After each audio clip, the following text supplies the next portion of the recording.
Good to see you, ready?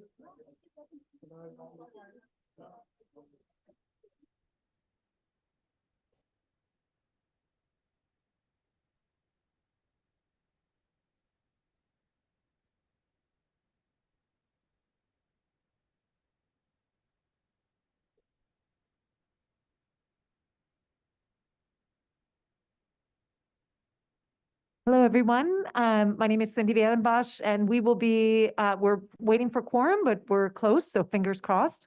So if you need to use the restroom or get comfortable, please do so. Hello, everyone.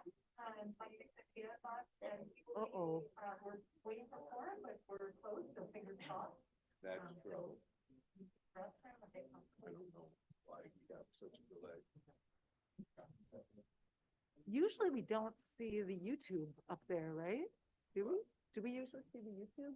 That's YouTube, That's not fine. me. Thank you.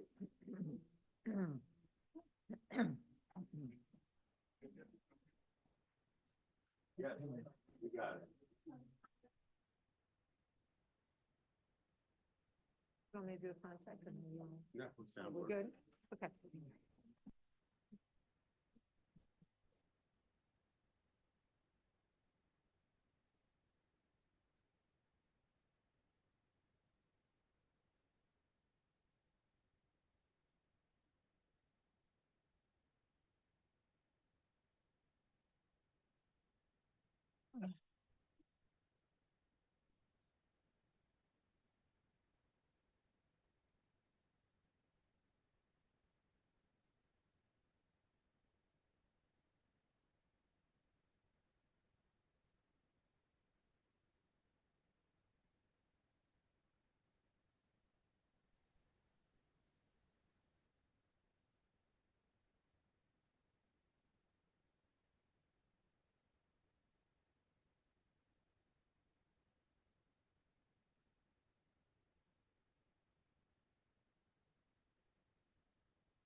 Chapter 19, we're free to it. Okay.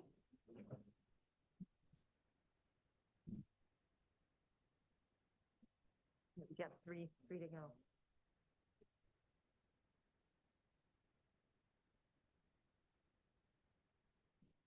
Twenty-two is the quorum tonight.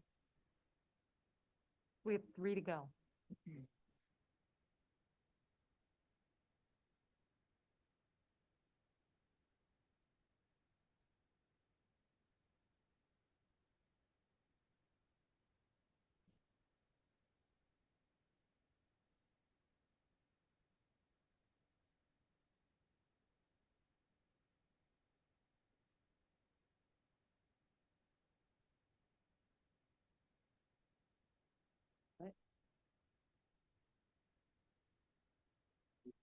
All right.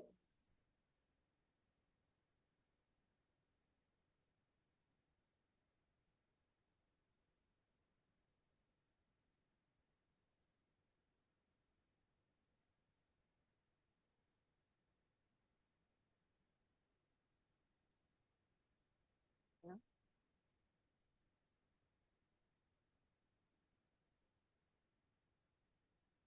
You got it?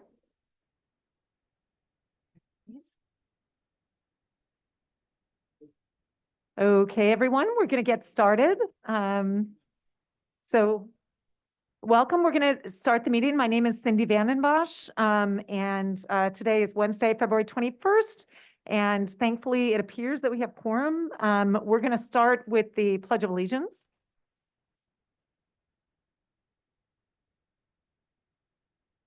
I pledge allegiance to the flag of the United States of America and to the republic for which it stands, one nation, under God, indivisible, with liberty and justice for all. Okay, we're going to start with roll call. Jeremy, you want to take it away? Thank you. Good evening. When I call your name, please acknowledge, and then I will acknowledge you. If you are joining us on Zoom, please make sure to unmute yourself before you acknowledge your name and then mute yourself after. Let's start with Griselle Amador. Thank you. Damian Andrade. Thank you. Joan Body. Thank you. Gladys Bruno. Jerry Chan. Esteban Chavez. Thank you. Richard Kodor. John DeLuper. Thank you. B. DeSapio. Gabino Morales Escamilla. Thank you. Cynthia Felix. Thank you. John Fontillis. Thank you. Kin Fung. Thank you. Cynthia Gonzalez. Thank you. Diana Gonzalez. Thank you. Hector Gonzalez. Here. Thank you. Hector, you do not count towards quorum. Kenny Guan. Thank you. Nicole Huang. Nicholas Jackson. John Johnston. Jeremy Kaplan. Beverly Kleinman. Thank you. Wyco. Thank you. Barbara Lee. Thank you. Christina Lem. Thank you. Angie Lau. Paul Mack. I'm here. Thank you. Paul, you do not count towards quorum. Antoinette Martinez. Marilyn Melman. Thank you. Rosie Moda. Thank you. Jamie Nelson. Here. Thank you. Jamie, you do not count towards quorum. Julio Pena III. Karen Rolnick. Thank you. Joanna Romero. Here. Thank you. Joanna, you do not count towards quorum. Pat Ruiz. Damaris Santiago. Thank you. Sam Sierra. Thank you. Ryan Smith. Thank you. Kalina Sorma. Thank you. Victor Swinton. Thank you. Cindy Vanderbosch. Present. Thank you. Catherine Walsh. Thank you. Cesar Zuniga. Present. Thank you. Cesar, you do not count towards quorum. I see Gladys Bruno's hand up. Gladys Bruno. Present. Thank you. Gladys, you do not count towards quorum. Mhm. Let me just, I Thank didn't you. miss anybody else who's joining us. Jeremy Kaplan.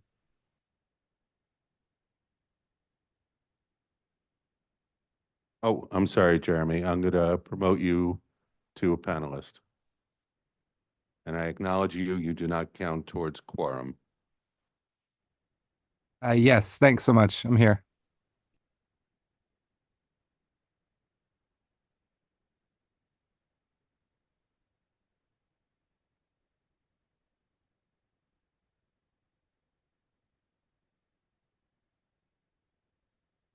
Okay.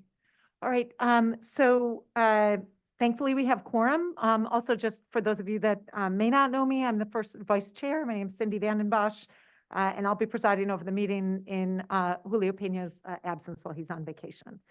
All right. So I'd like to officially open the meeting. Hold on one second. I'm going to consult with Jeremy. I'd go Well, through. why don't you go I'll through start this. Okay. and then Okay. All right, so I'd like to entertain a motion to adopt the agenda. Is there someone? Yeah, you'd like to make Please say the first? name. Okay, so Damaris, yeah, so you're, Damian makes the motion. Damian, Sam seconds it. Thank you. Please say the name so we have it on the recording. okay. And I'd like to also entertain a motion from the floor. Is there someone to? Oh, sorry. Okay. All right. So I'd like to move to approve the adoption of the agenda through unanimous consent. Is there anyone opposed? Anyone online? Okay. Hearing and seeing no opposition, the motion passes. All right. So we're going to move to the next item, which is, do we have someone who will sort of motion to adopt the minutes of the December 20th board meeting.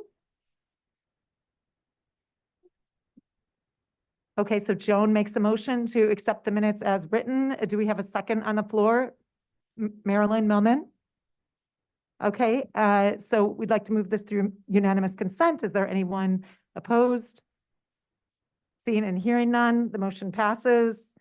Next, I'd like to entertain a motion to adopt the minutes of the special meeting on February 1st, 2024.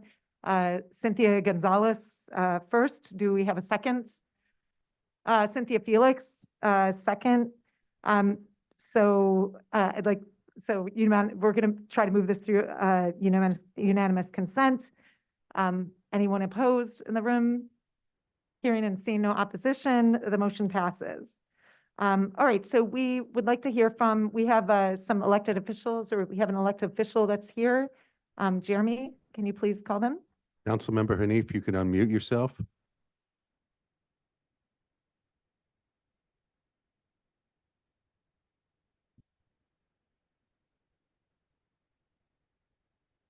Councilmember Hanif, you can unmute yourself.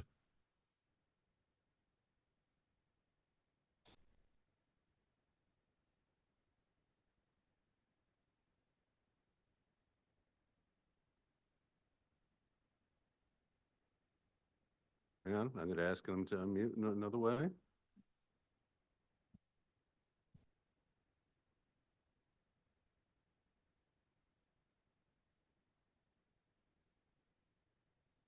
Councilmember Hanif?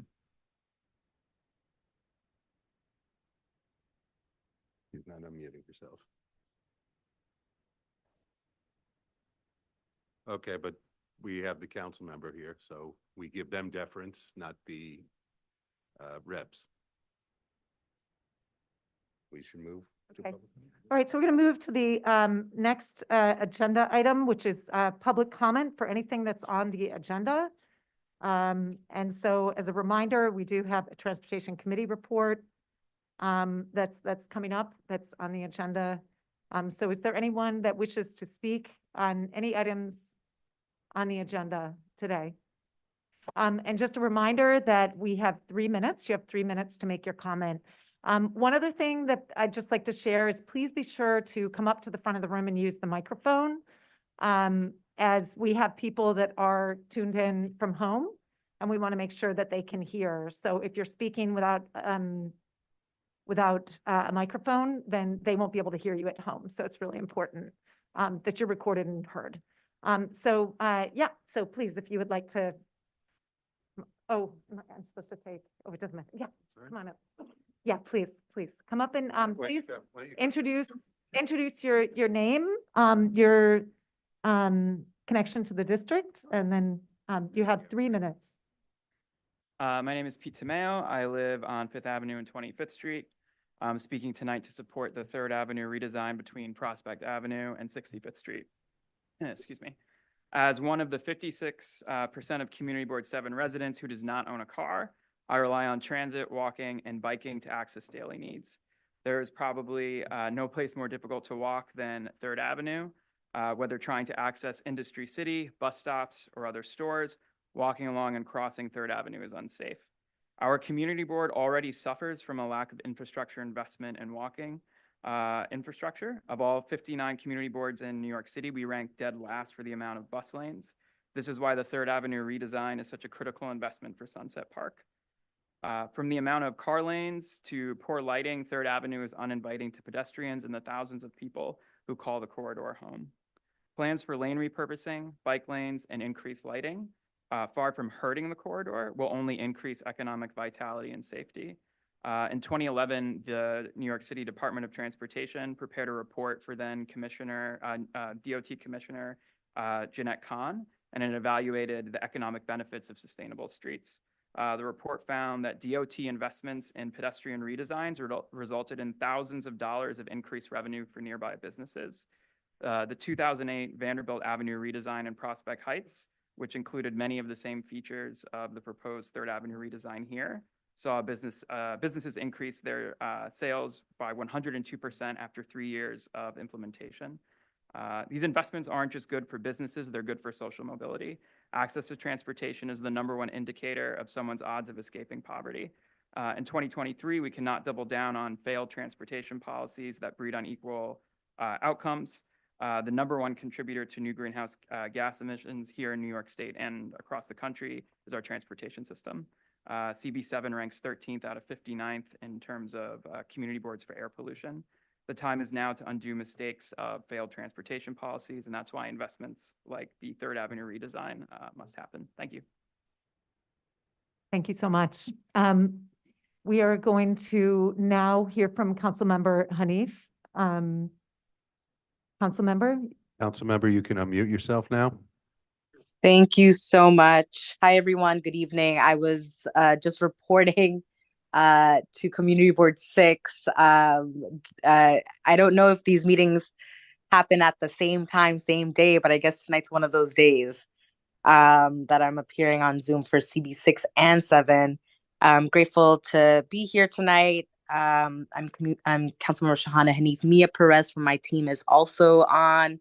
And some updates that I wanted to share.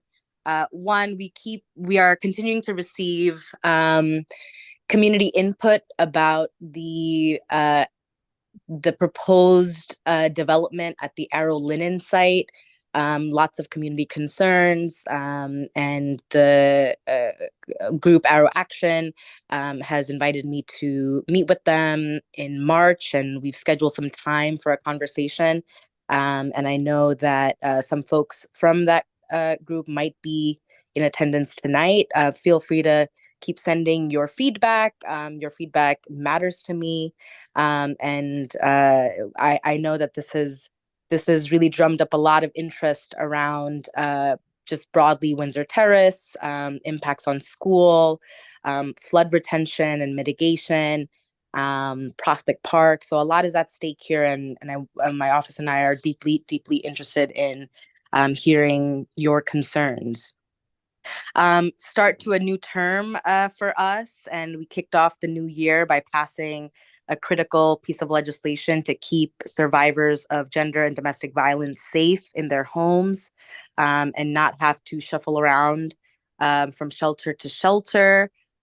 This is a lock change intervention through the Mayor's Office of End Domestic and Gender-Based Violence. This establishes a citywide program to provide free lock changes, personal safety alarms, door and window repairs to survivors of domestic violence. A big update is that 3K and pre-K applications are now open and due on March 1st. You can apply in a number of ways, including online with myschools.nyc, and we're happy to provide more details. We've been sharing out this engagement through my newsletter. We really want to get the word out to fill 3K and pre-K seats. The Summer Youth Employment Program application is opened. And the Department of Environmental Protection is hosting youth 2nd grade to 12th grade in their 30th annual Water Resources Art and Poetry Contest. All of this information is in my newsletter, which I invite you all to sign up for. This past Sunday newsletter, we shared a whole bit on the impact of slavery in the 39th district. And I know that CB7 has a little bit of overlap with the 39th, but I would encourage everyone to sign up for our newsletter to learn more and to get regular updates on events and information. We are still searching for our new district office, and very close to finalizing a deal in Gowanus, and look forward to welcoming you all once we are officially open. And I am looking for a new chief of staff. And if you could share that in your newsletter, that would be greatly appreciated. Thank you all so much for having me. I look forward to joining in person next month. Thank you so much, council member. Do we have any questions from the board? Okay, all right. We're going to continue with the public comment. So yes, I'll take first from the room. So please feel free to come forward. And again, please introduce yourself. When you start, you have 3 minutes. Hello, everyone. Excuse the mask. It's been a long day. I'm a little tired too. My name's Milan Powell. I'm from Fifth Avenue Committee, and I just want to keep it very brief. Today, actually, just to sort of give some context to what it is that you guys are going to be talking about, I did bring all of these printouts from Aclima, but our color printer wasn't working properly. So they won't be very useful to pass around the room, but I will sort of explain to you what it is that is in my hands. So Aclima is a system that the state used to basically measure the level of pollutants in different places across the city. One of the focus areas was this area in Brooklyn, CB7. And the reason why I brought these different printouts, there's about 10 of them each. And I would love to be able to show you guys the actual data or the charts with all the colors and what have you. But basically, there are supposed to be different gradients that show the amount that different streets that were measured over the course of, I believe it was 1.5 years, but don't quote me on that. Actually, no, it's right here. It was just 1 year from September 1st, 2022 to 8/31/2023. The street segments were, I guess, measured with a machine that was in the back of a car. And long story short, I just want to let you guys know that Sunset Park and the areas that were measured are at the median or above in terms of exposure to various pollutants. That includes carbon, I think black carbon, also methane, carbon dioxide, and nitrous oxide as well. So I'm not here to talk to you right now because of time limitations on what each of those pollutants or how each of those pollutants impacts humans and human health. But I am saying this because I think that this should be a priority for this community in terms of thinking about and advocating for how to mitigate these influences and these disproportionate impacts. So I'd love to be able to follow up with this information, like giving it out to people, sharing it, because that's what we're here for as a community partner. Unfortunately, I did bring stuff around to pass around. That won't work for today. But if you get in touch with somebody on the board, they can get you in touch with me. Thank you.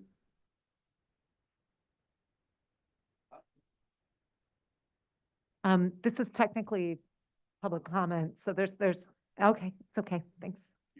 Yeah.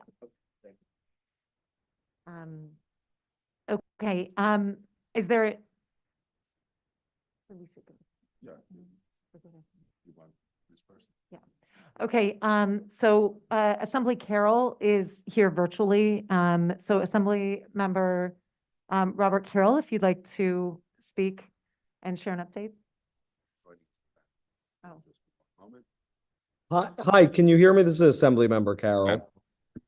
Yes, we can hear you. Hi, good evening. Thank you for allowing me to speak. I just wanted to have a couple of quick updates of some community events that are happening in my office that I think Community Board 7 members would care about.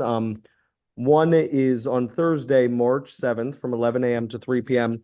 I'm having at my district office the New York City Department of Buildings and the New York City Department of Finance. For folks who have questions for the Department of Buildings or Finance, that could be tax questions, zoning, or permitting questions.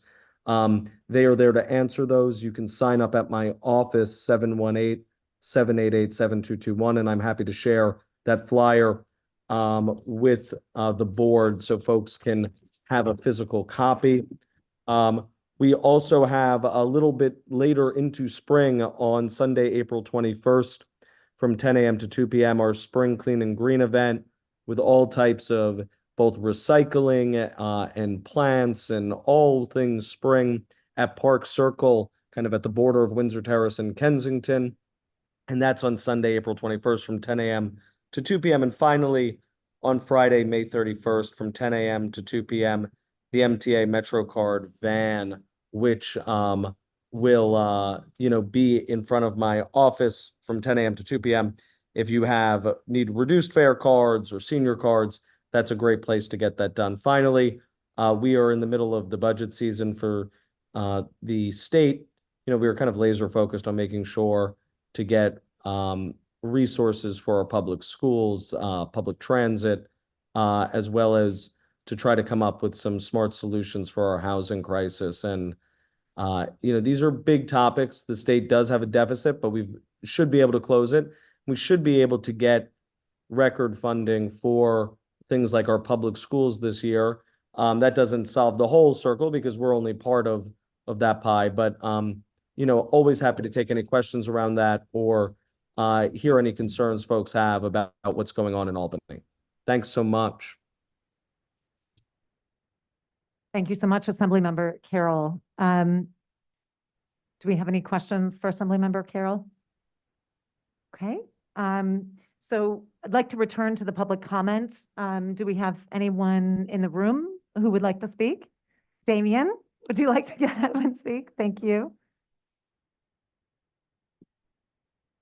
Hey y'all, so I'm here to talk about obviously the 3rd Avenue redesign. As someone who lives on 3rd Avenue, I live on 45th Street and 3rd, really not that far. My apartment building is literally right in front of the BQE, so I live throughout it. 21 years of my life, so this proposal is very big to me because just trying to take away a lane and also adding a bike lane and just making it much more safer would improve the health of my neighbors, me as someone who grew up throughout this neighborhood in front of the BQE and living in a pre-war building. I grew up with asthma. My whole family grew up with asthma. My neighbors grew up with asthma. So just even getting rid of just a lane and having it more accessibility to even walk, because the walking distance it's pretty far. And plus the timing to walk is very long for no reason. And plus we have elderly who lives in my block. We have moms with small kids, and just even crossing the street, it takes a long time. And even my own mother, she doesn't have enough time. She literally makes it to the middle. She can't even make it for the whole part in order to like cross the street, and it's crazy.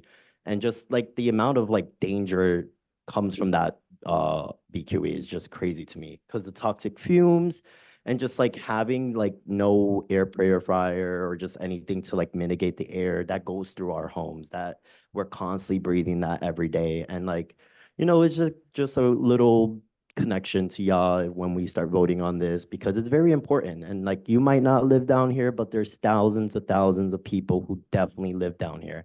And I don't think it's like, we should remember, like, because 3rd BQE is there, I feel like a lot of people forget that people live down there and it's a forgotten community. And just so FYI, people still live down here. We're not forgotten. We're still going to be here to speak about this. And yeah, just please support this project. And yeah, thank you.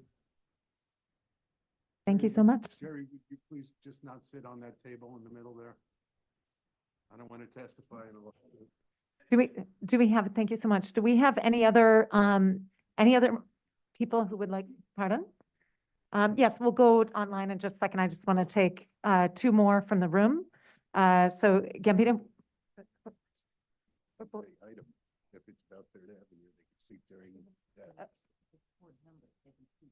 Okay, all right. So board members will, if it's okay, we'll move it to discussion. I have my assistants here, so my first in-person meeting. I have a baby brain, like work with me here. Board members, if it was about 3rd Avenue, please wait. Yeah. We have the discussion on. We are 3rd going to have a Avenue. discussion, so you'll have the opportunity And if you're a board member. If it's about anything else, please bring it up during new or old business. Public comment. Can people hear us at home? Just make sure you're speaking the microphone.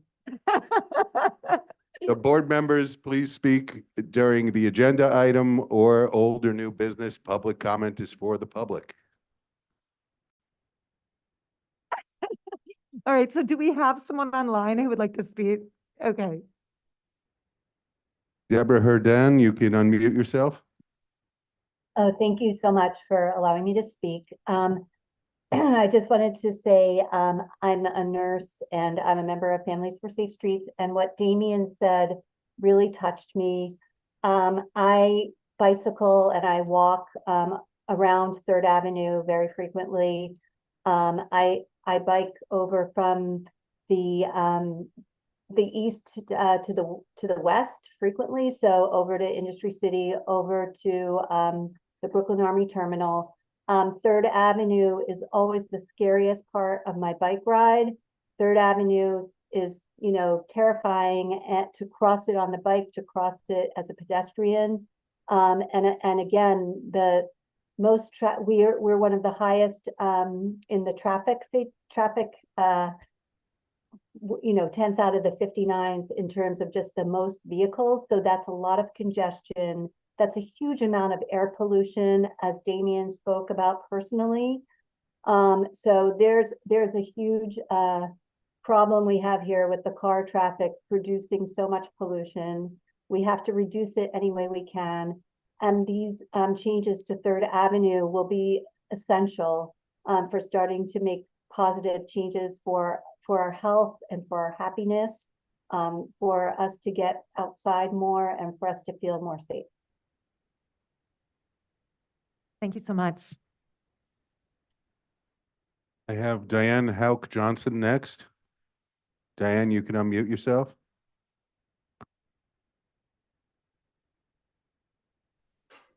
Hello. I would just like to, I'm a Windsor Terrace resident, and I would like to just speak for a moment about the proposal on Prospect Avenue. I've been a long time Windsor Terrace resident, 40 plus years. This is Diane? yes, yes. So this is unfortunately, this is not an item on our Oh, okay. Is agenda this for today, but if you would like to speak at the second public comment, yes, we'll have that later in the meeting, and you're more yes. than welcome to speak on that topic at that time. Thank you. Okay, all right, thank you. I have Fatima Khalid next. Spoke at the wrong time. Fatima, you can unmute yourself. Hello, can you hear me? Yes. Okay, yeah. Hello, my name is Fatima, and I'm speaking in behalf of the Women's Empowerment Coalition of New York City. We have done many workshops about BQE. Sorry, Fatima? Yes. This is, unfortunately, so the first public comment is for items that are on the agenda. So we'll need you to join us for the second public comment. Okay, can I speak in behalf of myself because I also live near the BQE? Yes, absolutely. Yeah, so from my experience in the BQE area, it is very dirty.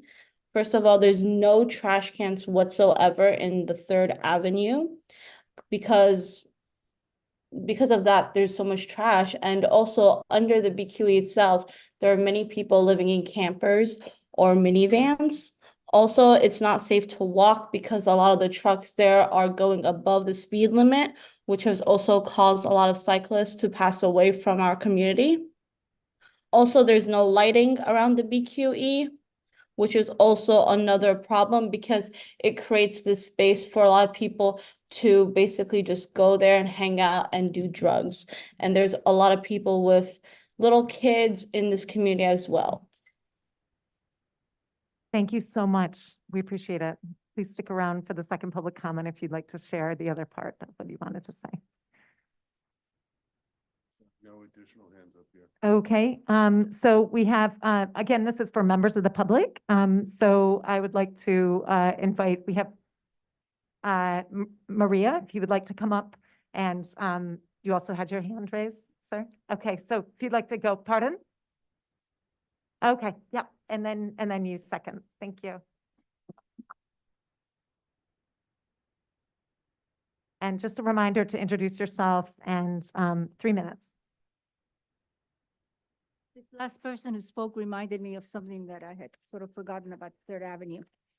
I'd be honest, I haven't looked at the exact redesign as it involves the sidewalks and tree pits and the like.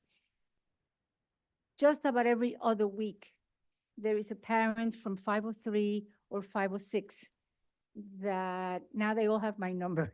Who are the parents who walk there to take their children to school and then pick them up on the way home. And there's been a practice by some people, and the precinct won't comes and does something and sanitation responds, but nobody's talking about it openly.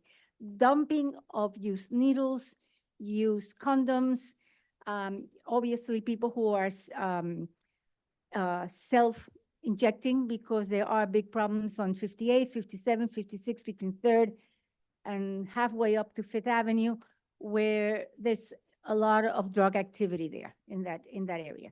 So they go down to 3rd Avenue, and somehow this is a concerted effort because it's like the equivalent of bags and bags of debris, all connected to drug activity.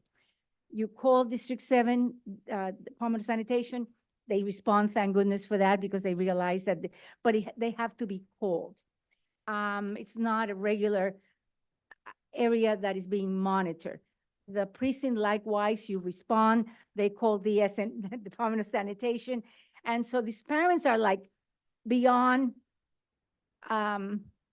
themselves, because they will all live down there, so they're walking on 3rd Avenue, and it's the same places again and again and again. Every 2 weeks, something is happening, there's a pattern there. I would assume the 72nd and the DSNY could talk to each other.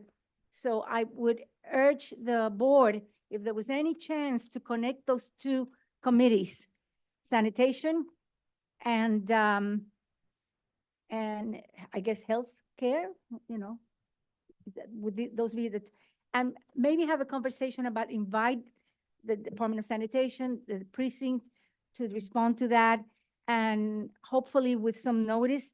And I'd be happy to make sure that the parents who call me hopefully can make it here and speak for themselves of their own experience and the children's experience. It is really unacceptable. Okay, thank you. Oh, I say I'm Maria Roca, Friends of Sunset Park. All right.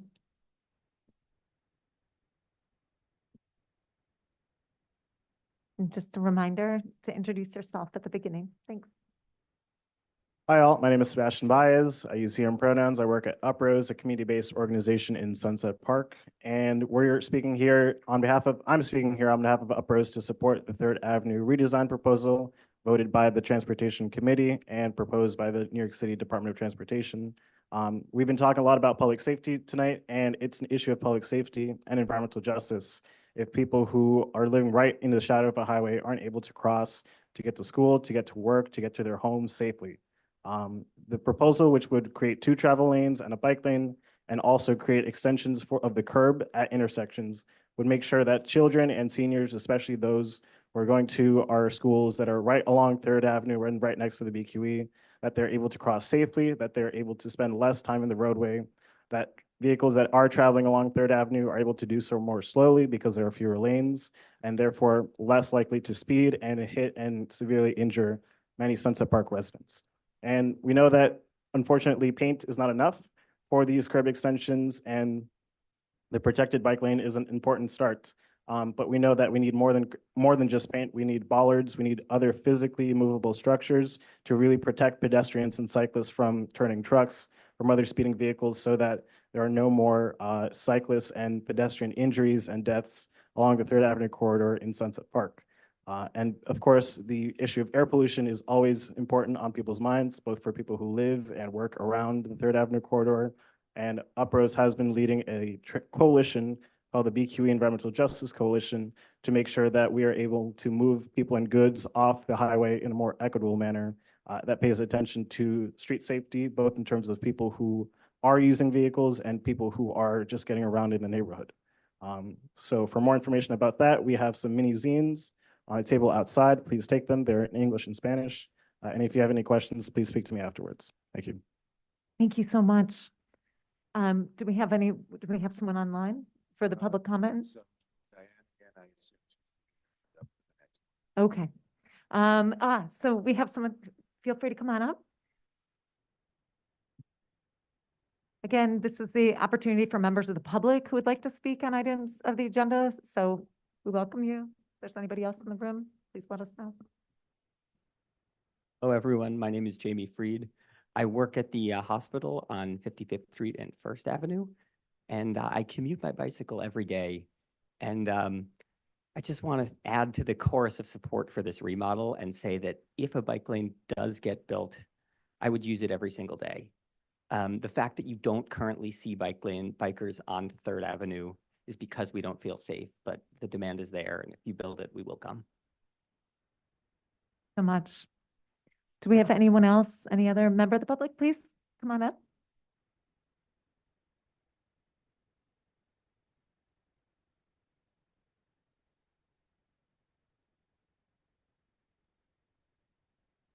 You have 3 minutes. Hi, my name is George Cardona. I've been in the neighborhood for 45 years. I think it's very important to make a point.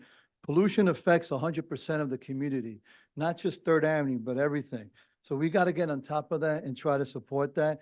The BQE traffic, a lot of cars get off the highway and they try to use Third Avenue as a race. Some of them, you know, if you look at the DMV book, it tells you to be courteous to people that are walking, pedestrians. And a lot of times that doesn't happen. And I've witnessed that. Sometimes I slow down to let somebody cross and I'm getting the people behind me honking, honking, honking. If you don't think it's really polluted, ride your bike on Third Avenue. After you ride your bike, go blow your nose. That's how dirty it is. And I try to ride it on certain streets with my grandchildren and all that because I love to bike ride. I love to walk. So I think we have to get involved with this regardless of what group you're in and so forth. We have to do something about that because it's very, very important. To Maria's comment about the drug needles and all that, I've actually seen DEP, I think it is, go there and pick up those needles. I try to applaud them and all that, and it's a constant thing over and over again. We got to be careful with our kids. Our kids are our future. So I like the fact that a lot of people here are talking about the pollution, but keep in mind, it affects 100% of us, not just one group. Thank you. So much. Do we have anyone else in the room who, or online, member of the public that would like to speak to an item on the agenda? Going once? Going twice? Okay, all right, we're going to move on to the elected officials report. Or elected officials, and we start at the top of the list here. So John Watkins from the Brooklyn District Attorney's Office, you can unmute yourself. John Watkins, you can unmute yourself now. I'm unmuted, I believe. Good evening, everyone. Thank you for your attention on this this very frosty evening and for being out tonight. First of all, the DA has gotten off, and along with his ADAs, have gotten up to the year for a very, very fast start with a lot of very important things going on. And amongst the most is the DA's 2023 year-end review with the state legislature, which occurred on February the 9th at the Brooklyn Law School. And just a couple of key points that were presented by the DA to the legislature at that meeting, what's titled as some key initiatives. And I'll just highlight those very briefly. Number one is prosecuting violent gangs and drivers of crime. We all hear about these incidents every day, it seems, and the DA and his team are very focused on that. There's a dedicated office of our ADAs that work very diligently to prosecute those crimes when they're committed by this group. The next is fighting violence against women. Unfortunately, there's been an uptick in violence against women in our community throughout Brooklyn. It just doesn't affect women, but it also affects their whole families in households that have children and even elderly people. And as we've seen recently, the incidence of domestic violence is kind of going through the roof, not just locally, but nationally. And part of that is due to, this sort of COVID aftermath that we've been experiencing that have been drivers of that against women. So the DA is very focused on that and really has that as one of his top priorities to address that. Next is addressing mental illness issues. Again, locally and nationally, we see day in and day out, it seems, where there are violent incidents that are happening, no matter if they're shootings or maybe stabbings.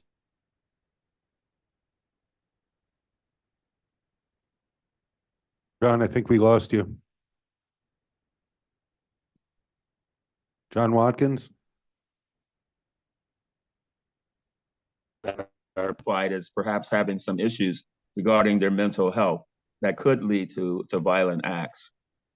Hate crimes and combating hate crimes are, of course, in our community, very, very important. We see, no matter if it's been with our Asian neighbors or our Latino neighbors or our Islamic neighbors, these crimes spike up from time to time, and as well as of course, our Jewish community and the African American community as well. So the DA really is focusing on prosecuting hate crimes. These also include the LGBT community, which almost occur, on a weekly basis, hate crimes going on in Brooklyn against that population. So please know that the DA is very aware of this, and along with our partners in NYPD, are focused on prosecuting and finding those drivers of crime, those individuals that are committing these hate crimes in our communities. And lastly, in this key initiatives that the DA has presented is righting wrongs in the system. The DA has found many persons that have been wrongfully convicted and has worked with the courts to have those persons either released from jail who have been wrongfully imprisoned, and also to have their records purged of those wrongful convictions. Those things really hamper people who are coming out of prison, especially who have been wrongfully convicted, in terms of their opportunities for getting jobs and even getting an ID.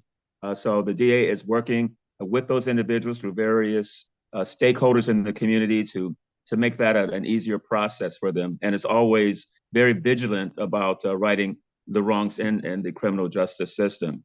Just a couple of statistics very quickly. The 2023 Brooklyn crime stats that the DA and his team, along with our partners at NYPD, are proud to present.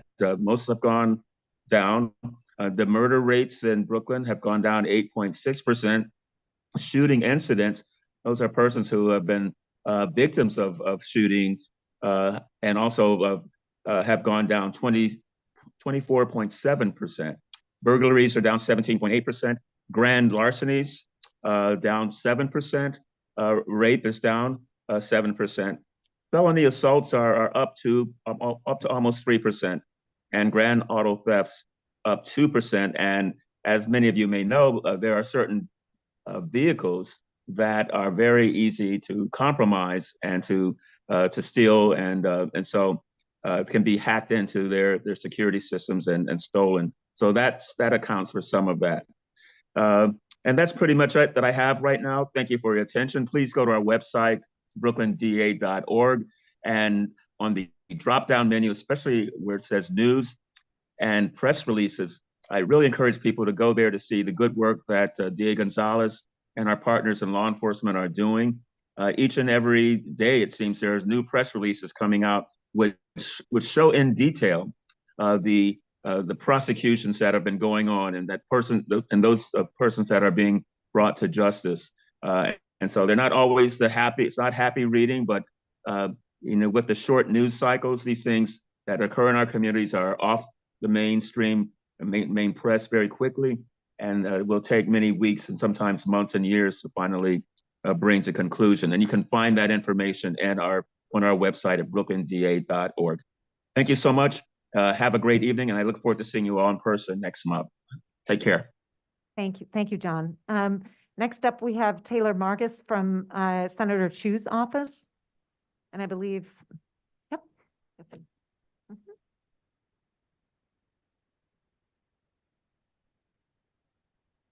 Hi, Everyone, my name is Taylor Mangus. I am from New York State Senator Ewan Chu's office. I just want to give you some updates about some events that we have upcoming over the next couple of months, some of the things that we're doing. The first thing that we have coming up is our oath in office that is happening on February 29th. So if you have any questions that you need to ask oath, any pending cases, anything like that that you'd like to speak with them about, they will be in our office. In addition to that, on March 2nd, we have our Lunar New Year event. In the Chinese community, Lunar New Year is a very important time, and so our office has partnered with a bunch of community organizations to do our own Lunar New Year celebration at IS 96. We also have a pro bono legal clinic coming up on March 9th as well that we partnered with the Chinese Planning Council on. We also have our tax prep services coming up very soon as well. They should be starting in the next couple of weeks, so you can make an appointment for low-income families to go ahead and get that kind of prep done, go ahead and get those taxes out of the way. In addition to that, we also have some housing workshops that we're going to be doing. We're in the works of planning one right now, but we also have our partner AAFE that is doing workshops on Fridays at Homecrest Community Services. This will kind of allow new homeowners, people that are just getting in the process of owning a home or just have questions about being a homeowner, kind of gives them an opportunity to speak with someone who has a lot of experience in that. So those are just some of the things that we have coming up over the next couple of weeks and months in our office. We are always here to help with anything that you might have. Our office is located at 66 and Fort Hamilton Parkway. We're open 10 to 5, Monday through Friday. You can email us, you can call us with any questions you might have. Thank you. Thank you, Taylor. Emmett Mendoza from Assemblymember Martinez's office.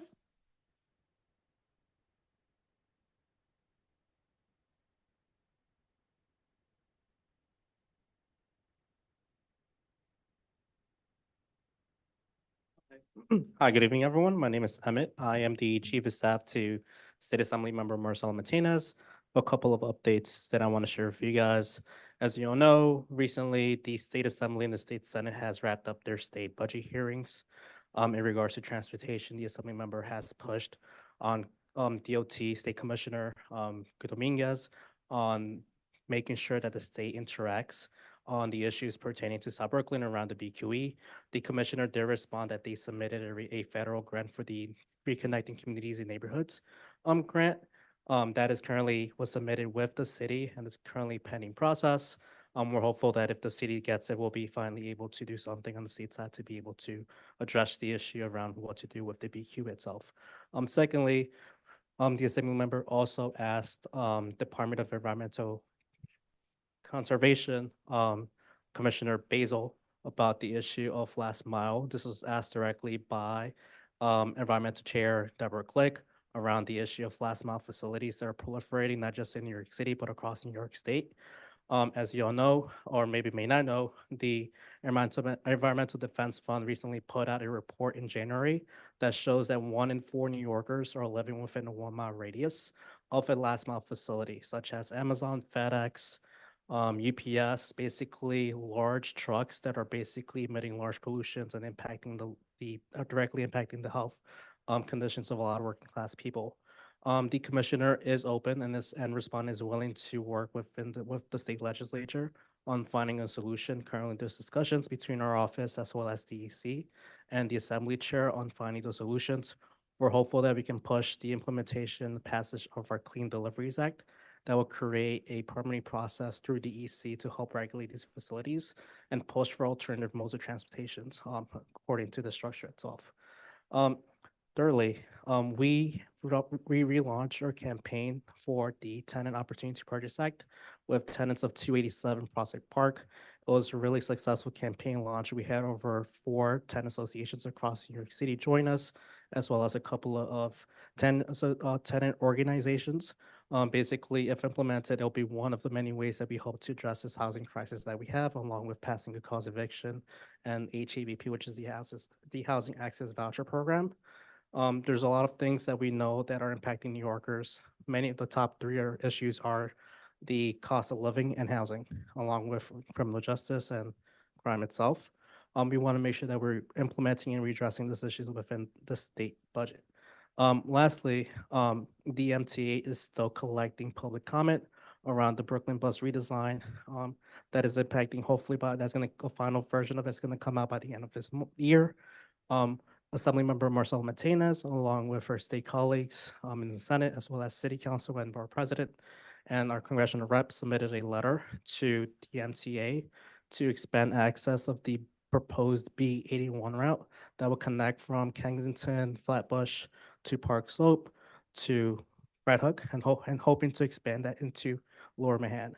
There was another letter that was also being led by our local colleagues, Assemblymember Joanne Simon, and our office and other local and state and officials to also bring back the B71 bus for people who were not aware that bus line used to connect Crown Height, Kensington, parts of Park Slope, I believe, and Red Hook into the city. It's been discontinued for a while, and we were supporting their effort in making sure at least we expand that accessibility.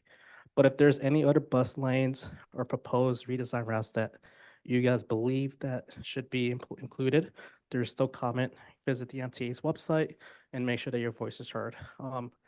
Lastly, this is not public, but our office is starting to do immigration casework.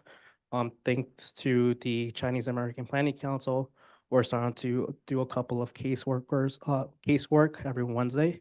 If you know any individuals who are currently looking to apply for a green card, or if you need to recertify their current status or DACA, we have a caseworker who's visiting our office every Wednesday. It's not public because we know it's going to bring a lot of demand to it.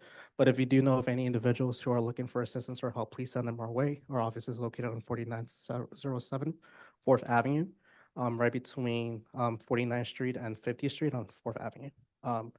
With that being said, any questions? We're not taking questions. Questions? Okay, awesome. Awesome, perfect. Thank you. Have a great night. Next up is Freda Zarita from Senator Myri's office. You can unmute yourself. Hi, everyone. Good evening. I'm Frida. I'm Senator Myri's Director of Special Projects, and just going to share a few updates in terms of legislation and upcoming events that we have in the district. So first off, Senator Myri introduced last week. He was actually proud to co-sponsor a hearing on CoreCraft, which is quote unquote the brand name for the New York State Department of Corrections and Community Supervision. He wrote an op-ed kind of questioning CoreCraft's business model, which depends on incarcerated New Yorkers earning pennies per hour and making products sold to local governments at a significant markup. And so part of that hearing was to hear directly from formerly incarcerated CoreCraft workers. And we really had the opportunity to question senior docs leaders about the arrangement, which we believe as an office is both inhumane and inefficient. And so Senator Myri looks forward to continuing the fight for more sensible and just prison labor policies in our state. And more information on that coming in our newsletter next week.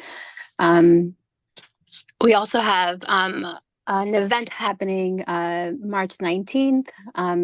We are still planning the identifying the location, but we'll be having a housing resource fair with 25 plus organizations from the city, state, and federal level.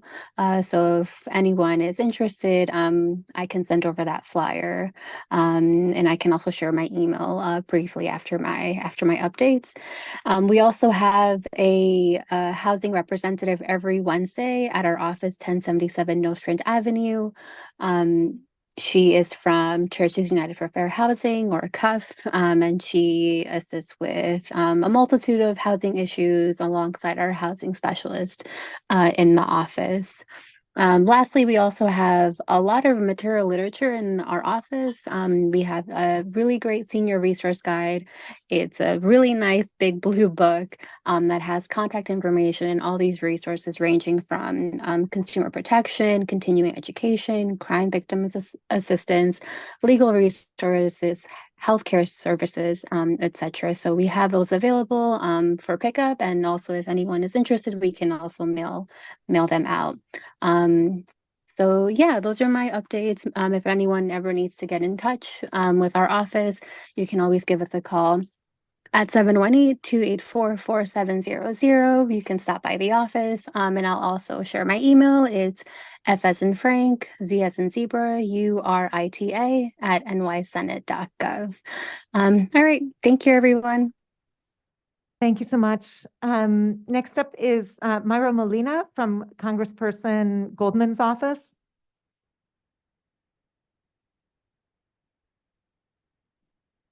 Myra, you could unmute yourself. Thank you. Hi, good evening, everyone.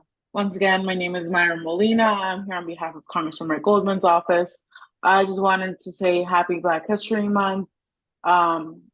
It's Black History is American history, and as we start the Black History Month, we just want to acknowledge and celebrate the countless ways that we African American, Black Americans have contributed and shaped our nation. So we just want to acknowledge that on behalf of the office. Also, happy Lunar New Year to everyone. The Congress member was out in the district in Sunset Park in the past few weeks, and he just wants to wish you a healthy Year of the Dragon. So in the past few weeks, Congress member has worked with other elected officials, and he's held a roundtable. He's held a roundtable with Brooklyn Borough President Antonio Reynoso regarding discussion of New York survivors of gun violence, but I'm so sorry, gun violence, to bring their stories and their advocacy directly to the people elected to represent them. Amongst those people were Deputy Director Kim Council, also our own council member Alexa Viles, and others as well. So they spoke about their stories and how they can find ways to reduce gun violence. Also, the Congress member met with other CBOs in the area. One of them was Center for Family Life, and they just spoke about their stories and how they can find pathways to take the youth out of being within gun violence, or being part of that tragedy that tends to be part of what gets them incarcerated sometimes.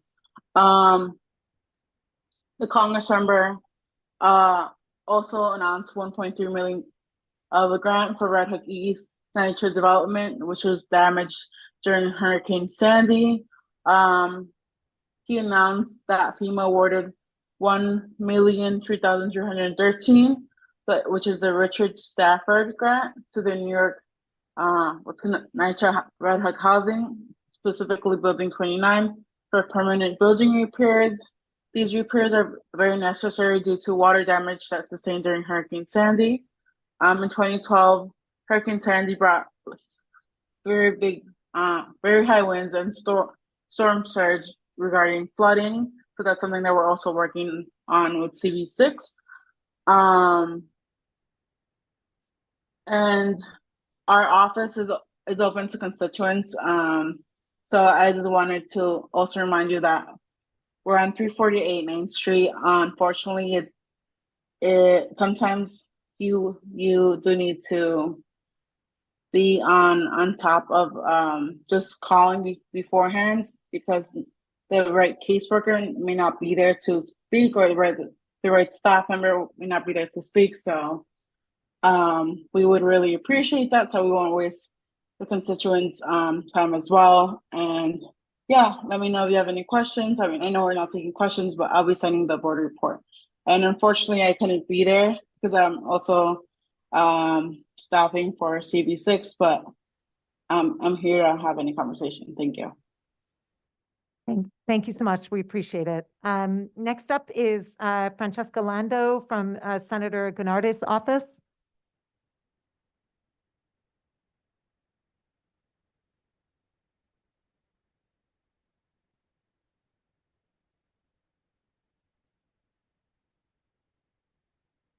Good evening, everyone. I just wanted to say hi. My name is Francesca. I'm Senator Gennardis' scheduler. If you guys need anything, please feel free to email or call us. Our phone number is 718-238-6044.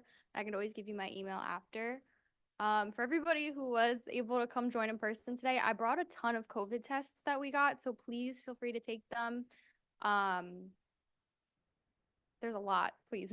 Please take them. If you want to take them for someone else, please take them for someone else. We also have a ton at our office at the moment. Please stop by. I will be honest, they're expiring in about like 4 months. So that's why we're like, please take, but they're still good for 4 months. Besides that, next Tuesday, we actually have the DOB in our office. I have 3 slots left in the afternoon. If anybody has an issue and they want a DOB caseworker who is worth so much and so helpful to all of us and all of our constituents, please stop by.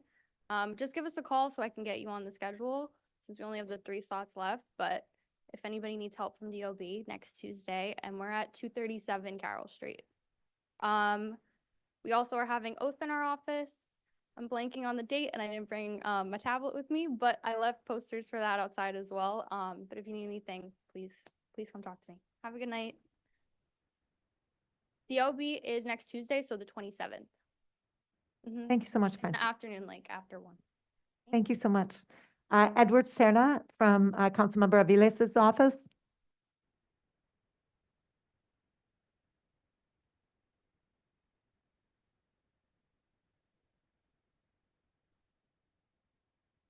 Hello, everyone. Edward Serna, Chief of Staff for Councilmember Alexa Viles. I'm going to do something that is a little bit of old business.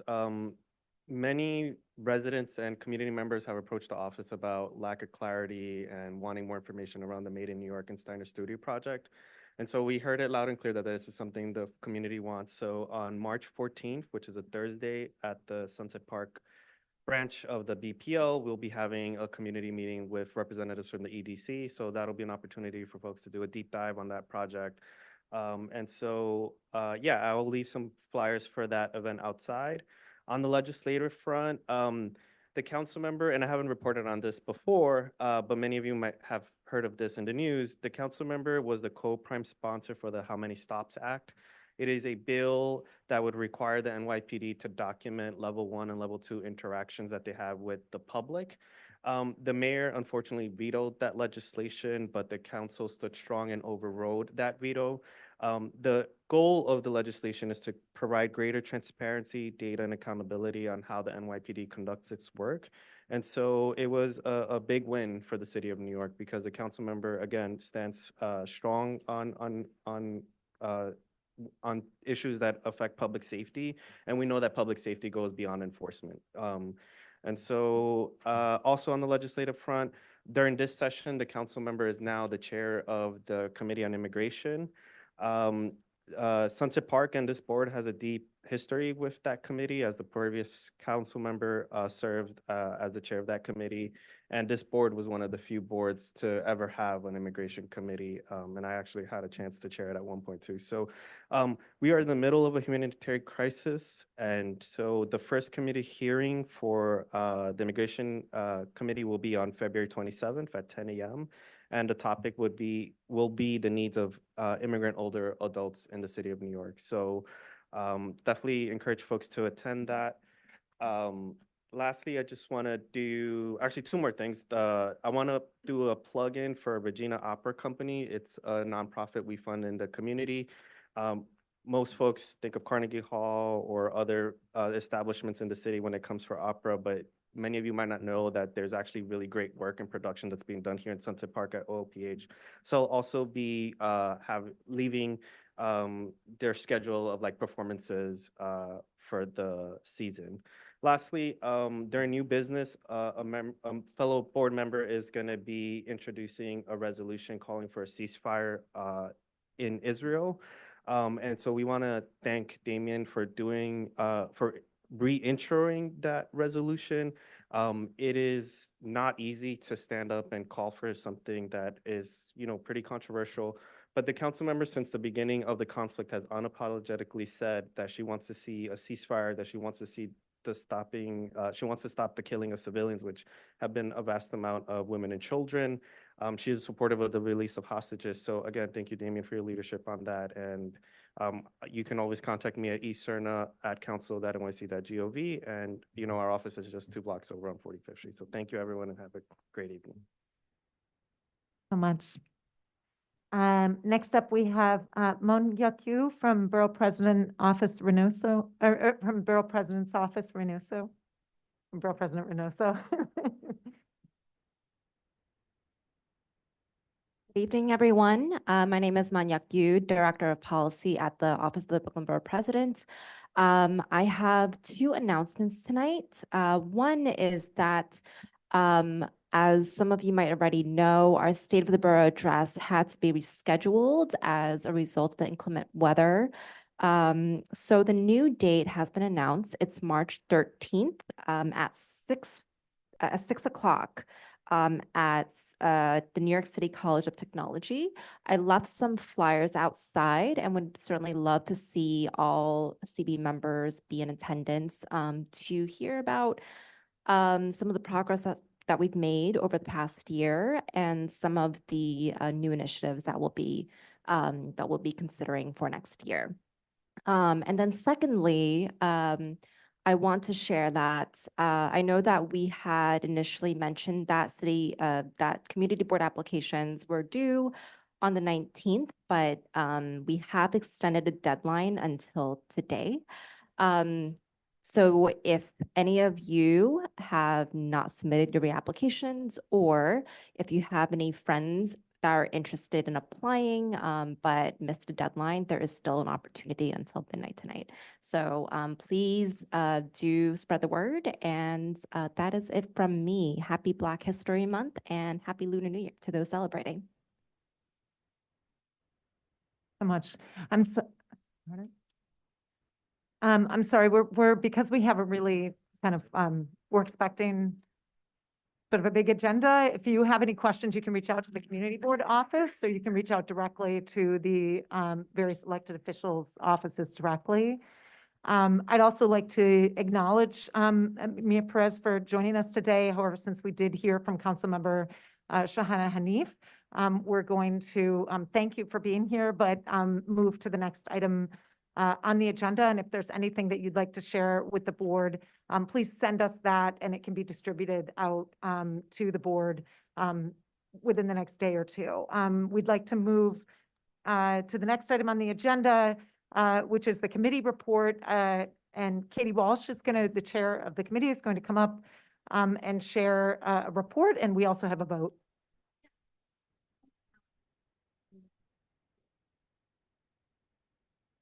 Natasha, can you show your screen? Thank you. Natasha, could you show your screen? Yep, give me a minute, I'm pulling it up. Okay, thank you, Natasha.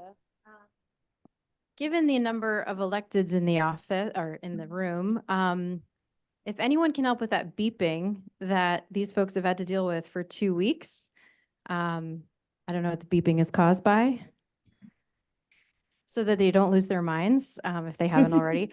But so it's a known issue that you guys have flagged with, who have you flagged it with? NYPD. So NYPD, we call on you to turn the beeping off in the community board building. It's been going on for 2 weeks and all the electeds are here. So anything you can do to help. I'm going to introduce myself. I'm Katie Walsh. I'm the transportation chair. John DeLooper is the vice chair. The presentation on 3rd Avenue that I will go through succinctly. I just want to thank everyone who's been involved in this process of looking at design, accessibility, and safety issues on 3rd Avenue. It certainly predates my time. It's been something that this board has been on the record for a very long time about safety and accessibility on 3rd. So thank you for everyone for all your years of service. For those who've been board members, I want to particularly thank all the transportation committee members in the last year and a half that have been really active. And I have your list of names, but just to thank you all. And then also we have community members that serve on the transportation committee who are not board members, but they serve on the committee. So thank you also for showing up. We heard a lot of public comments of residents that live in the neighborhood, and just want to acknowledge hearing from a nurse, hearing from 5th Avenue Committee about health and pollution, and a statewide survey, hearing from board members who live on 3rd Avenue about the experience of living there, an environmental justice organization, UPROSE, speaking, George Cardona, who's a 45-year resident, and folks who work at the hospital. So just the diversity of voices and perspectives that are, again, showing up tonight, taking the time, just like everybody else, to talk about the redesign. So what I will do quickly and succinctly is say that what is in front of the community board tonight is the outcome of a year and a half of work in the most immediate timeline of consultations, workshops. Many of you showed up in person and joined virtually that DOT hosted. And we're looking at on the screen now. It's a little small. If there's any way to make it bigger based on the view, that would be great. But if not, hopefully everyone can follow along. So this is for 3rd Avenue between Prospect Avenue to 62nd Street. That is the study area. You can go, and the number of schools that are located in and around 3rd Avenue. If you can go to the next slide. Do we have to progress the slides, or does Natasha has to do it? Okay. I'll give her a second. Okay. I will. Oh, and maybe it'll take a second to show up over there for people.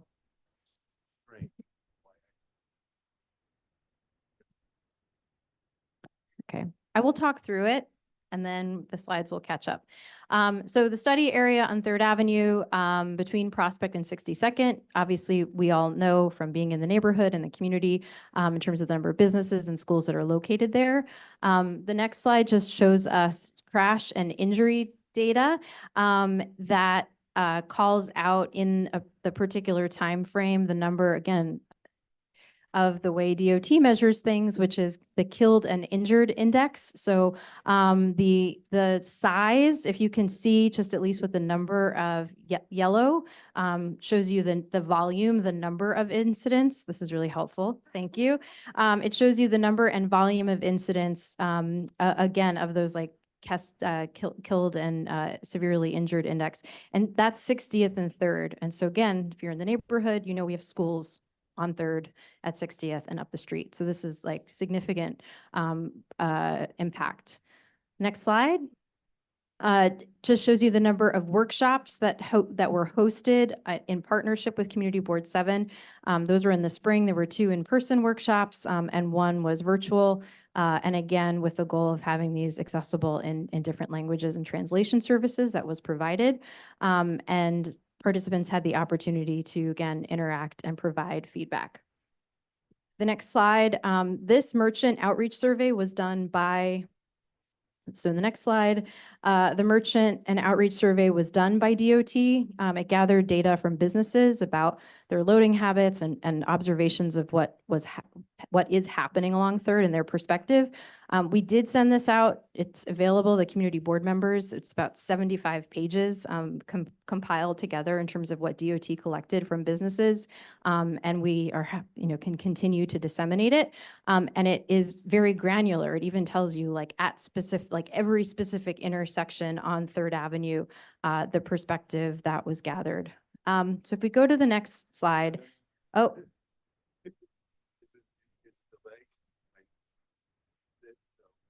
There's a delay. I just want, so everyone can. You were already at the slide when you said next slide, so she changed it again. Natasha, please go. Natasha, please go back 1 slide.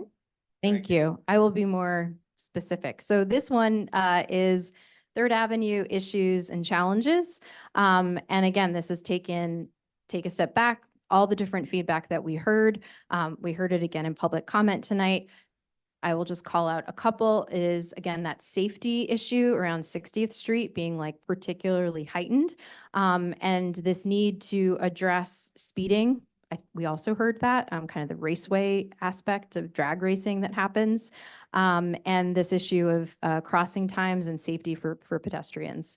You can see the other points there. I will skip ahead to the slide that says safety treatment effectiveness. So it's 2. Perfect. Okay. So this is where I will start to get into solutions and tools. So the tools in the toolbox when we're looking at how to improve safety and design. At this moment in time, New York City DOT shared the limits of what they can do and what they can't do at this moment in time. So in terms of big redesign concepts and big redesign things that require capital planning, those are the types of things that are being discussed in the BQE redesign. So for those folks who've gone to those workshops, big picture concept, anything that requires capital planning, they do not have the resources in hand now. So this safety and accessibility and design changes that we're talking about today are built within the confines of the tools in the toolbox that they have right now.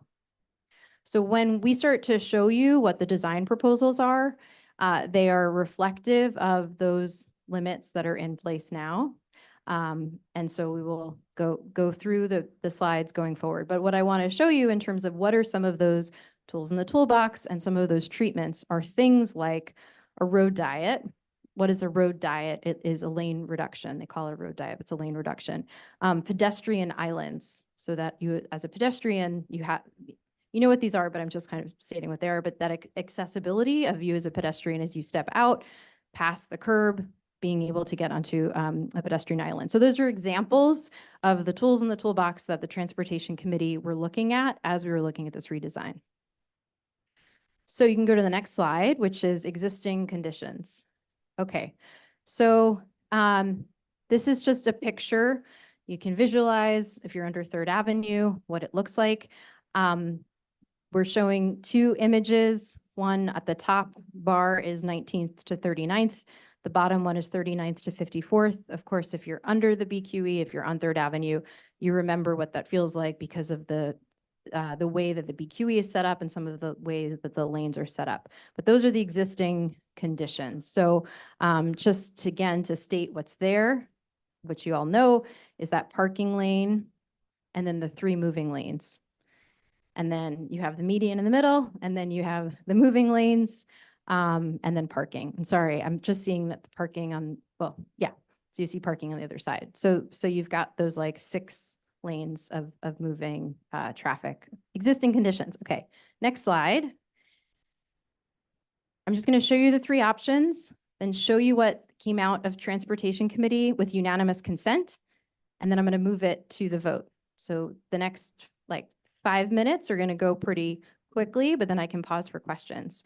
So with the tools in the toolbox that were available and all of the discussions that came back in terms of the challenges and opportunities of what this community has asked for, DOT came back with 3 options.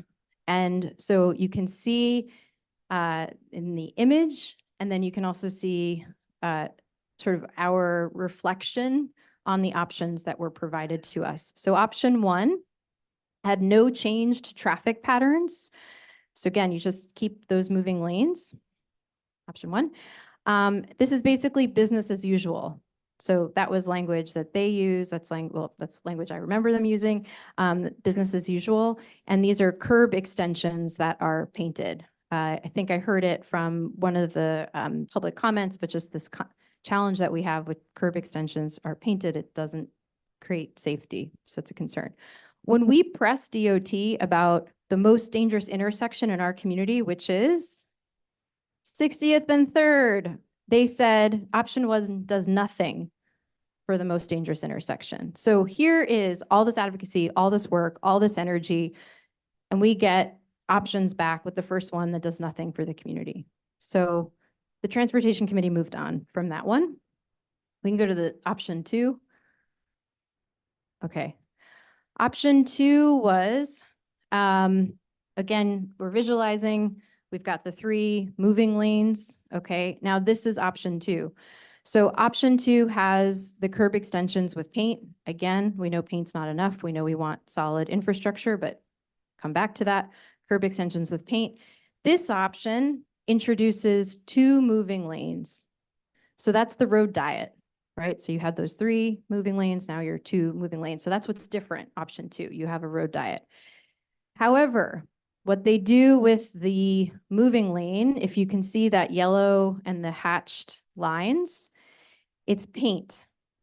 And so the massive concern, we talked about drag racing, we talked about Third Avenue, I'm seeing a head shaking in the back, but how this will be abused by cars, and we already know the lack of enforcement, larger issue, but the lack of enforcement related to like traffic and safety and congestion is a major problem. So there was a very big concern about cars using this to speed through. And this issue is like predictability, right? So people darting out and shooting out, right, from driving and shooting out and then using this, what is a painted line, again, to miss, to catch that 30-second light. Okay, but what does that do for the pedestrian or someone who's crossing? It creates chaos, more chaos than anything else. So option 3, you can show option 3, and then I'm going to pause before and leave time for questions, and then we'll move to the vote. So option 2, like option 3, has the 2 moving lanes, known as the road diet, and it creates a moving lane for the cyclists. Okay. It also adds opportunities for what they call bus bulbs. Okay, maybe there's a better, it's basically safe places for you to wait for the bus. It's called a bus bulb. For the B37 especially, so it's B37 accessibility. And again, creating that opportunity. It's not at every single bus stop, so that's something that we have to also like clarify and be specific about, but it creates bus bulbs for accessibility. This option tells everyone where they need to go. So the traffic engineering, I'm not a traffic engineer. I appreciate urban planning and to say that everyone needs to know, if you are a pedestrian, you understand where you're supposed to go. If you are in a car, you understand where you're supposed to go. If you are if you're cycling, you understand where you need to go, as opposed to the current situation now where people are making decisions in real time on all of their different types of moving vehicles, which is very chaotic. So option 3, we brought this exact same presentation that you're seeing following the work. We have a bunch of the Transportation Committee members here. Some of them were going to give public comment earlier, so they're on hand if we need them. But we voted on this with unanimous consent. But we want to accompany it with a letter that also outlines the things that we want to see as part of this design. So moving past paint, what are some of the specific interventions that we can put in that we see in plenty of other communities that keep people safe? So what about keeping our community safe? So I'll pause there and questions. Yeah. So questions first The on the presentation. presentation specifically, and then we'll have discussion on the motion once that's presented. So if you have questions about, say, question period. So any questions? You want to come up and join me in case there are questions, John, that I can't? So over here, so we're going to hear from board members. Diana, if you would like to. And please introduce yourself. Hi, I'm Diana Gonzalez, community board member. Did any of these options include raised medians? No, they didn't call for any raised medians in the design. Where you're talking about, you're talking about the painted curb extensions, making them out of concrete, or you're talking about in the middle of Third Avenue where there's already medians, raising them further. Right, having a median in the crosswalk area in the middle of the street. Oh, are you okay? So new crossings Right. in the middle of the street. 'Cause I hate crossing Third Avenue because you have someone making a left turn and they're gonna like kill you because they don't know where the sidewalk ends and the road begins. So we have DOT on the line, but I think the way I would answer it is, from what they told us, is that requires the capital planning budget. So again, for everyone's knowledge, on 4th Avenue right now, it's just grayed out where those corners are, and there are the bollards that get run over and people just park their car. That's supposed to be raised. So right now it's just paint, but we're like 10 years past the point that those were supposed, I'm making up 10 years, but only 6 years that those are supposed to be pavement. So the idea is that we could graduate to those types of things with capital planning dollars. Okay. And as clarification, we are taking questions from board members only. Since the committee was the opportunity to really kind of come and participate in this decision-making process. So if I can have questions from any board members, or, yeah, we can also do statements as well, but I'd like to focus on questions first. Okay, yeah, Karen. I just want to know, this will include repaving, right? No. Because have you driven anything on, it's like the Ho Chi Minh Trail. It's not safe. So this, I am not DOT, I'm a community member that lives here, but I'm just repeating back what they have said to us, which is that this is not, we should put all of this in the letter. I mean, I'm just looking at like, John Fontillis, we can state exactly what we want. Like, we don't want just paint. We want these investments, okay? And then we have literally all of our electeds were here tonight, either their representatives or the actual officials. So then they have a piece of paper that outlines what this board has been on the record for that we want. So repaving. I ride a bicycle, and Yeah. when you hit those bumps and potholes and ruts and ridges, it is not safe. Yeah. Yes, I agree. Let's add that to the requirement of what we want to see in addition to the raised crosswalks. Yeah. Do we have any other questions? Okay, all right. Oh, see if we have anybody online.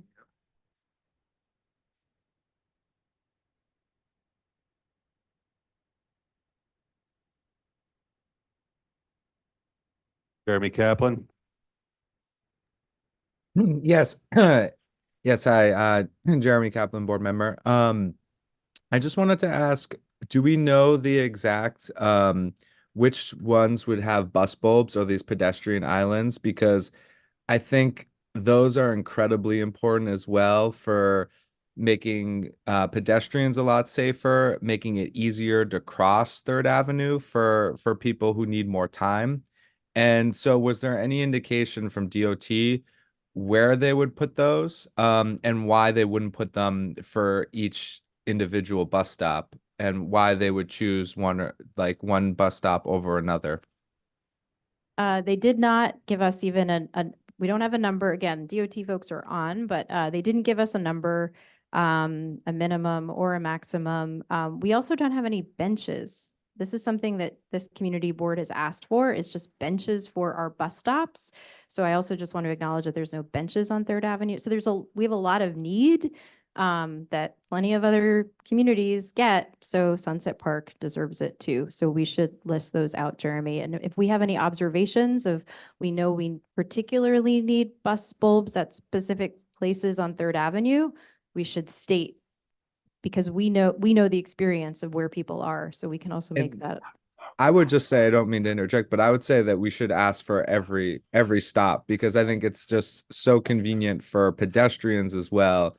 And it's a safety measure too for pedestrians not having to deal with cyclists in trying to get onto the bus, and so it just makes boarding the bus a lot easier. So it seems to me like a necessity for every stop, and not picking and choosing one person's stop for some reason or another.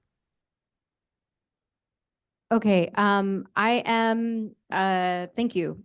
And we can include that. And I just want to say that I want to make sure that we can get to the vote, because that's the thing that we absolutely need to make sure we do. So unless there's any other pressing questions, so we can move to the vote. Yeah, come on up, Gambino. Yes, my name is Gabriel Morales. Just, it's not a question, but quick statement. I'm on a community board, and I'm also on the transportation committee. Personally, I've lived here. I am almost 30 years. Well, I am 30 years old, and I've lived here for almost my whole life, 25 years. So I do know this transportation corridor, all the transportation corridors around this area. I am also on the public safety committee. I do want to say as a statement, I want to thank Katie Walsh, John DeLooper, Cindy Vanderwash, Jeremy, Karen Ronick, Sam Sierra, and everybody here who worked with us, please, we did our due diligence in seeing and hearing from the public. So whatever we have now, this is just a step forward, and we could continue with these steps. This is just the beginning of what we could do to fix our community, but we have more to do, and that we will be hearing from our community members. Please, we still have more to do. Okay, this is not done. This is not where we finish off. And DOT, they have a history of not really listening or trying to work with us, and we do want to work with you guys in the DOT if they hear me as a member, and just please hear us out. Hear us out. We do pay taxes. We are members that fund this public transportation, and they have to listen to us because I mean, we pay for what they have to do in our communities. And thank you very much for everybody. We did our work, please. It took us years. I mean, before me, I just joined the community board like a year ago. But I know everybody here, they took their time and do their due diligence. They did their due diligence to hear everybody out. And we're gonna hear from everybody, please. Thank you very much. You guys have any questions? We're here for you guys for community board. Thank you very much. Thank you, Gabino. So moving forward, because this came out of committee, if I'm understanding it right, that means we do not need a second for the motion and we can go right to the vote. So the motion was made to write a letter of support to the DOT for them to pursue option 3. And that motion passed via unanimous consent. So now it is up to you guys to decide on. Do we have, so we do need to do discussion on the floor. So the motion is to support option 3 in a letter of support. So do we have any kind of, any discussion on the motion? Yeah, it's a letter of support outlining all the specific needs that we have. So just to make that really clear. So I see Barbara Lee, if you want to come up and speak into one of these microphones. That one. Okay, so we'll have the letter with the additional suggestions we talked about tonight. Okay. Have any others, please send them to the community board. If you're from the public, if you're the community, just please share. Okay, I'm feeling the energy wanting to move towards the vote, but there might be, is there any pressing urgent? If there's a discussion, anybody who wants to participate, this is any board member. Okay, I don't see any hands in the room. Oh, there's a hand from a board. Is it a board member? Okay. Gladys Bruno. Yes, hi, good evening, everyone. I just want to say that I'm in support of the option 3 with our demand letter of what we want. Thank you. Okay, Jerry Chan.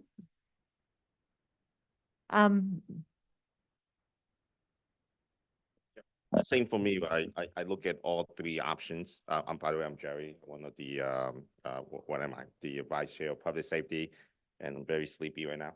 So the all 3 options we looked at it. Is it perfect? Nah, right. But I do have to agree. Option 2, right? I don't know if you guys drive down the BQE in the middle of the night. The extra lane they put aside not to have vehicle cars. Nah, everyone's going through it. Think about option 3, right? They left the little thing on the side.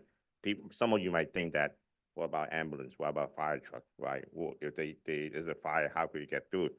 The little lane they left, people could scoot to the side and then they could go in the middle. So option 3. Thank you. Thank you, Jerry.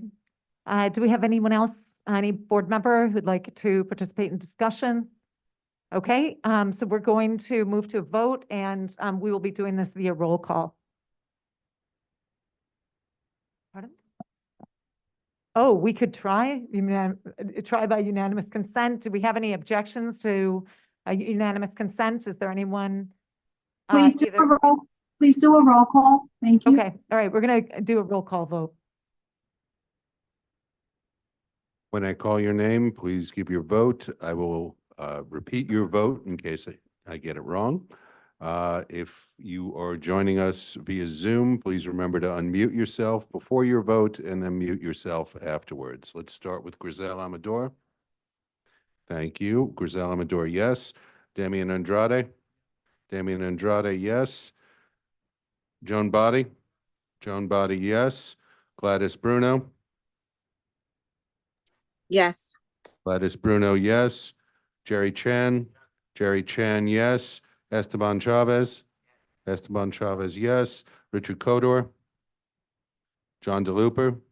John DeLuper, yes. Beatrice DeSapio. Gabino Morales Escamilla. Gabino Morales Escamilla, yes. Cynthia Felix. Cynthia Felix, yes. John Fontillis. John Fontillis, yes. Kin Fung. Kin Fung, yes. Cynthia Gonzalez. Cynthia Gonzalez, yes. Diana Gonzalez. Diana Gonzalez, yes. Hector Gonzalez. Yes. Hector Gonzalez, yes. Kenny Guan. Folks, please remember to mute yourself after you vote. Kenny Guan. Nicole. Nicole Huang. Folks, please remember to mute yourself after you vote. I'm going to keep getting louder, so I'll annoy these folks. Nicole Huang. Nicholas Jackson. Nicholas Jackson, yes.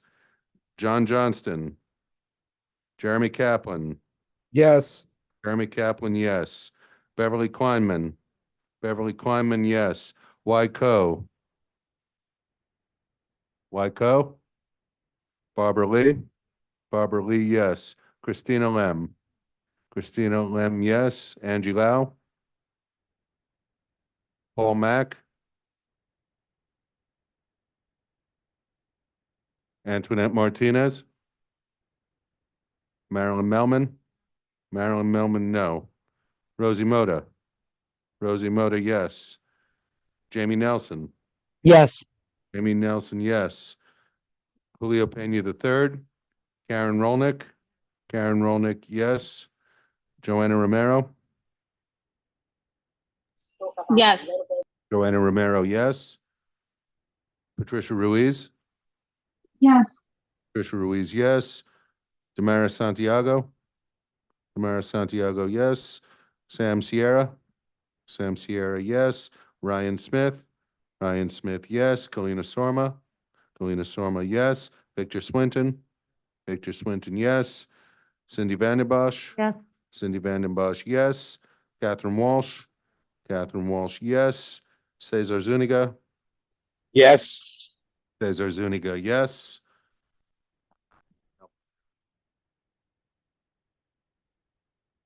Thirty-two in favor, one opposed, zero abstentions, motion carries. Hey, the motion carries.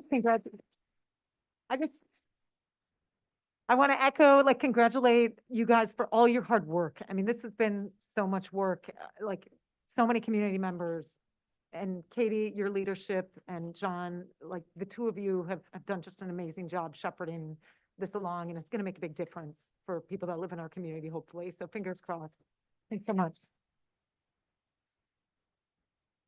All right, moving on to the next item on the agenda, we have roll call, our second roll call. So for second roll call, if I don't call your name, that means you're already marked present. I'm only calling the people who were not here during the first roll call.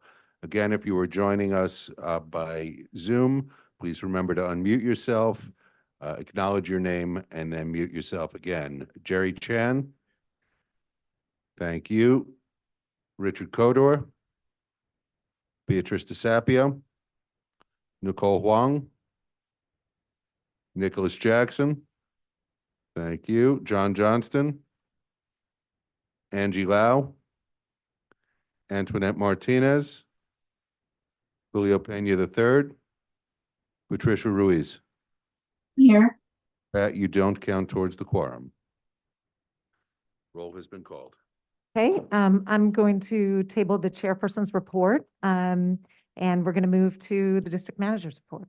Thank you.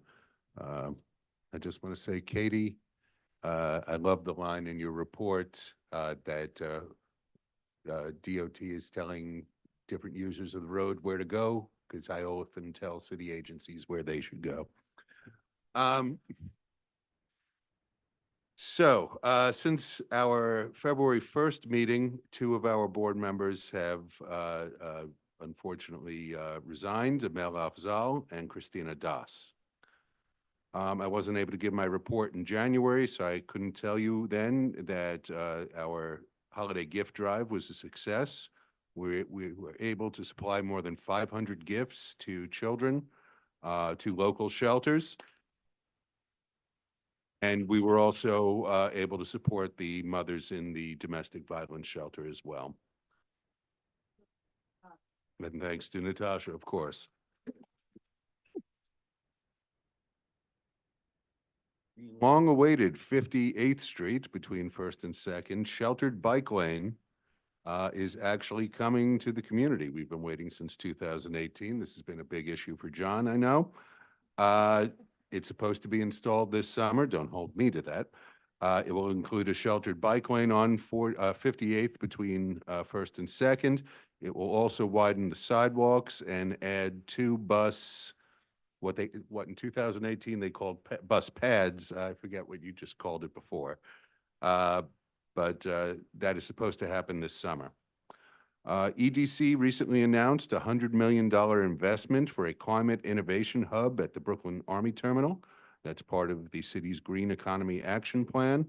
It will be for green tech innovation and manufacturing startups. It's one of, I believe, 5 citywide.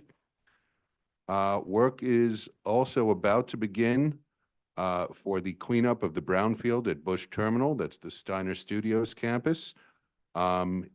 We have copies of the plan on a flash drive. If anybody wants to review the documents or the plans for that cleanup, they would have to come to the office to use the thumb drive to review the documents, but that's available to anybody who wishes to do so.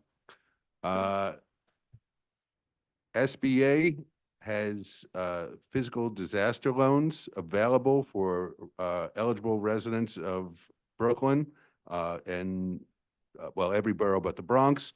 For those who experienced significant flash flooding on September 29th, 2023, you could apply for a low-interest disaster loan from the U.S. Small Business Administration. The filing deadline for physical damage was February 2nd, but you could still apply through September 4th for economic injury. So this would be a loan instead of a grant through the federal government. Since the last meeting, actually since the December meeting, there have been 23 liquor license applications available in the red binder for anybody who wishes to review. And there has been 1 cannabis license that has come in. And then finally, the police department stats are on the table outside. Yep. Okay. All right, we're going to move to old business. Would anyone like to speak? Okay, Damien, come on up.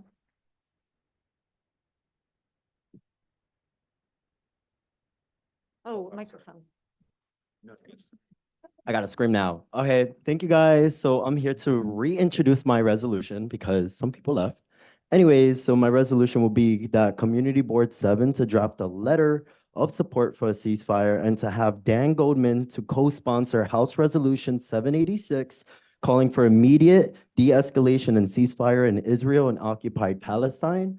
Whereas since the horrors that took place on October 7th from Hamas that killed innocent civilians, which any nation does have a right to defend itself, but this right does not include the bombings and killings of innocent Palestinians, children, homes, schools, places of worship, hospitals, UN structures, and etc., where the members of the community and constituents of Representative Dan Goldman have spoken in support for a ceasefire, as well as drafting and submitting a letter calling for a ceasefire.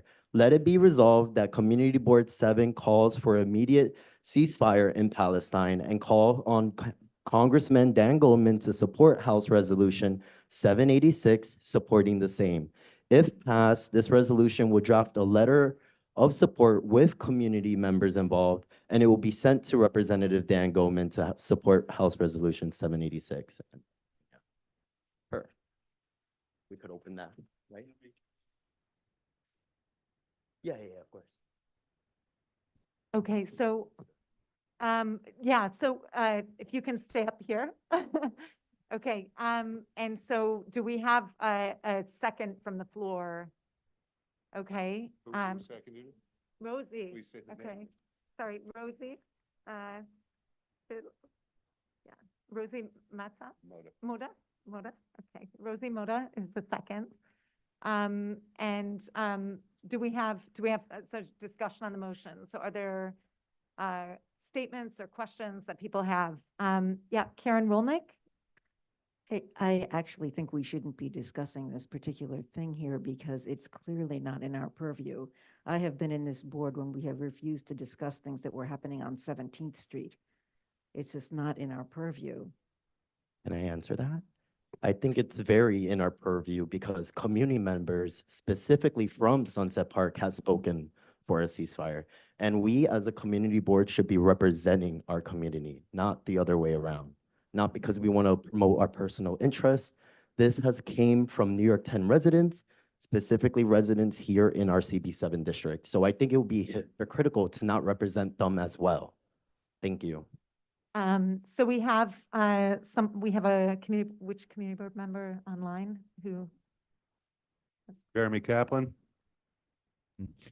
Yes, I'd like to speak in favor of this. I think this is incredibly important. I think what we've seen is thousands of people have reached out from constituents of Dan Goldman to ask for a ceasefire, and I feel like he has been unresponsive to his constituents. And I do think that, while of course a community board, we're not dealing with international matters, I think it is really important that we hold our elected officials accountable to us. And that you've seen a majority of his constituents say that a ceasefire is a humane thing. It's the best thing to bring back the hostages. And I think what Dan Goldman has done is actually he said some offensive things that I feel like as a Jewish constituent that he says he speaks for the Jewish population. And so I was in fact offended. I guess it was in the December meeting when he sort of used his perspective to say that he spoke for all of the community and that he was representing the Jewish community, when I think what we've seen throughout the months is that there's a very vocal proponent for a ceasefire coming from his constituents, coming from the Jewish community within his constituents, and he has not listened. So I think it's very important for the community board to say, we believe that this is important for him to speak up and be responsive to his constituents. Thank you, Jeremy. Marilyn Millman, if you'd like to, please come up and speak on the microphone so people can hear you, or we can bring the microphone to you.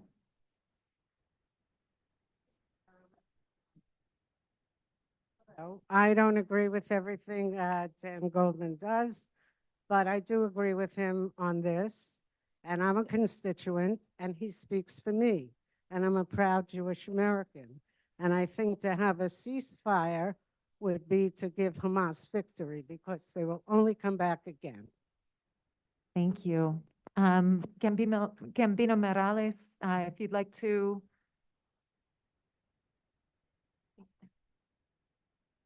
Thank you very much for giving me this opportunity to speak on behalf of what's going on in the world right now and between the United States, Israel, and Hamas. Yes, we are pertinent, and we know that Hamas is a disgusting organization. But also we know that the United States stands for liberty, for justice, for all around the world, and we cannot taint that information for nobody. So I do support the ceasefire call, not so we could shade or to be protective of Hamas. No, we need to eliminate Hamas in the United States. But this is personal for me because I have a brother who's in the military. I wanted to be in the military myself. My brother's in the army, and I know I'm not gonna defend even my own brother if he kills innocent people. in Palestine. You know, it's been over 25,000 innocent people who have died. I mean, what happened with Israel? Israel was like, they took 200 people. Okay, you know, they have a right to live too. Okay, you know, this is a horrible thing that happened. You know, we want to bring everybody back, everybody back. The U.S. stands for that. But I'm not going to support a nation or somebody who kills more people, 25,000 compared to 200,000. 200? Come on, what's going on now? We support a two-state solutions. I mean, myself, I don't know if anybody is with me. Let me just cut it short. I do have a brother. This is personal to me. This is a dangerous situation now that we're going through. Please, let's have a ceasefire and a conversation first before we kill more innocent people. We have to go for the terrorists. This is what the Israeli IDF is for. Go into the places where, that's why they're in the army. They have to go to the danger, not kill innocent people. They have to go into the dangers, put themselves in danger. But let's not put our military service members in danger here in the United States. And I do support a two-state solution and a ceasefire in Gaza. And so we could help the people who are innocent and dying. And we are tax-paying people. We need it starts from the bottom to the top. It goes from the bottom. It starts from us. You know, the government or whoever's in the administration, they're gonna do whatever the hell they want. Sorry for the language, but it starts from us to demand that they have some respect for our tax-paying people and for us. Thank you very much. Thank you, Gambino. I just want to, yeah, so Sam Sierra, you'd like to speak. Hi, everyone. Good evening. I'll be quite brief, just my humble opinion on this.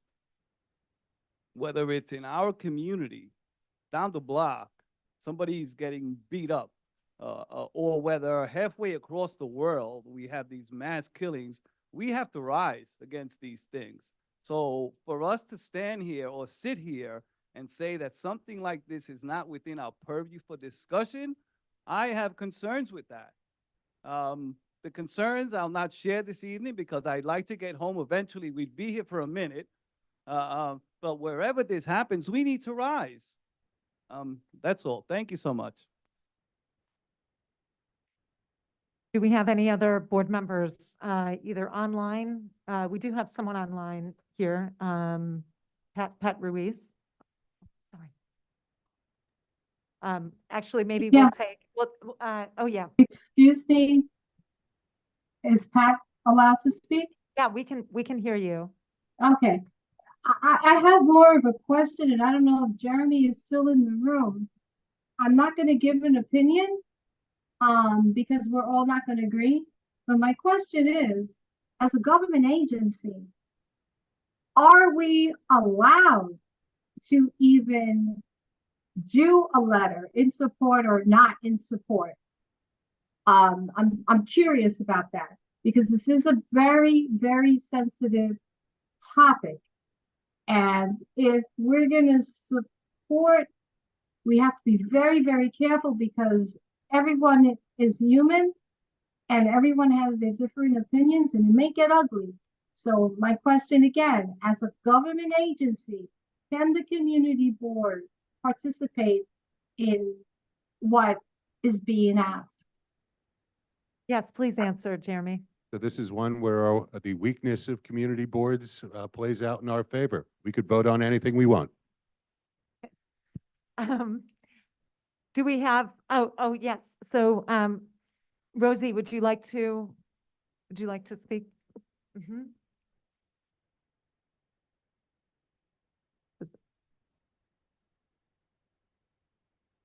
Hello, Rosie Mota here, first year community board member. And thank you all for being here this long this evening. I am in support of this resolution because it is an international conflict.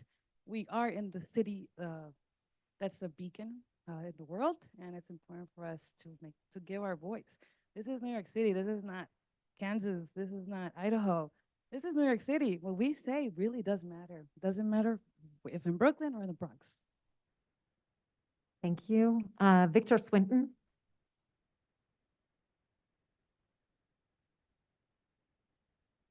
Yes, good evening. Damon, I hear your passion behind this, but I just have a question on legality. Do we still have to have quorum to vote on this? Yes. Because I don't want this to, we take a vote and then they kick it back and say, oh, there was a quorum or whatever. We can do quorum call now.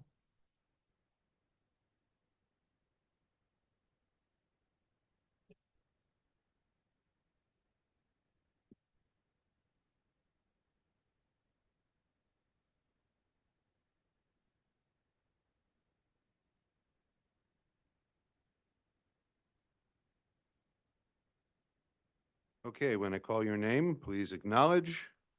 If you are joining us online, you do not count towards the quorum, so you don't have to acknowledge your name. If you do, I'm still not going to mark you down for a quorum. Griselle Amador. You're just saying you're here or The quorum call. Griselle Amador? Damian Andrade? Thank you. Joan Body? Gladys Bruno? Jerry Chan? Thank you. Esteban Chavez? Thank you. Richard Codor? John DeLuper? Thank you. Beatrice DeSapio? Gabino Morales Escamilla? Thank you. Cynthia Felix? Thank you. John Fontillis? Thank you. Kin Fung? Cynthia Gonzalez? Diana Gonzalez? Cynthia, I acknowledge you. I forgot to. Diana, thank you. Hector Gonzalez? Yes. Thank you, but you don't count towards quorum. Kenny Guan? Nicole Huang? Nicholas Jackson? Thank you. John Johnston? Jeremy Kaplan? Yep. Thank you, but you don't count towards quorum. Beverly Kleinman? Thank you. Y. Ko? Barbara Lee? Thank you. Christina Lem? Angie Lau? Paul Mack? Antoinette Martinez? Marilyn Melman? Thank you. Rosie Moda? Thank you. Jamie Nelson? Here. Thank you, but you don't count towards quorum. Julio Pena III? Karen Rolnick? Thank you. Joanna Romero? Patricia Ruiz? Here and don't count. Read my mind. Damaris Santiago? Thank you. Sam Sierra? Thank you. Ryan Smith? Thank you. Kalina Sorma? Thank you. Victor Swinton? Thank you. Cindy Vanderbosch? Present. Thank you. Catherine Walsh? Thank you. Cesar Zuniga?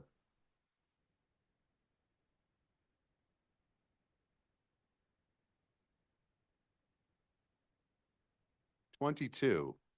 Nobody leave the room. We have quorum.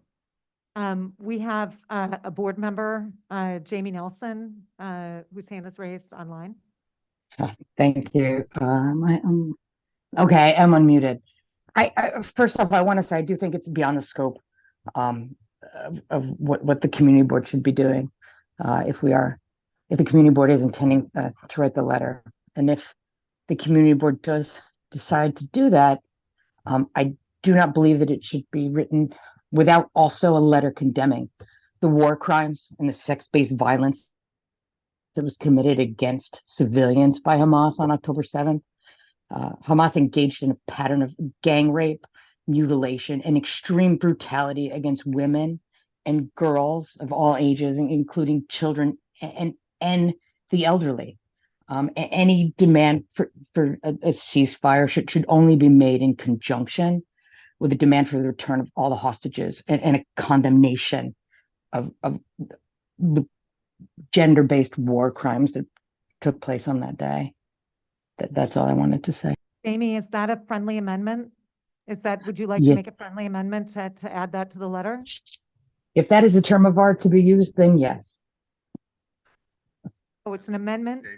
Oh, it's an amendment. It's only friendly if Damien accepts it. Damien, will you accept that? No. Okay. That is So okay. So there cannot be an amendment So that what- would condemn sex-based violence and demand a return of hostages. I just want Okay. to ask you, how many civilians have got killed? I just want to, I'm sorry, but I understand that your scope. Isn't the question, to- that is not the question. Damien and Jamie, we're not That, going that to is, that is debate not the this. question. I have a procedural question for Jeremy, which is that there is an amendment that's being proposed. If he rejects that, am I clear that like we need to vote on the amendment? Only if it's seconded. Only if it's seconded. So is there a second in the room for the amendment to add to the letter this condemnation for the sort of atrocities that were committed against? Okay, so I have Marilyn Melman seconds that.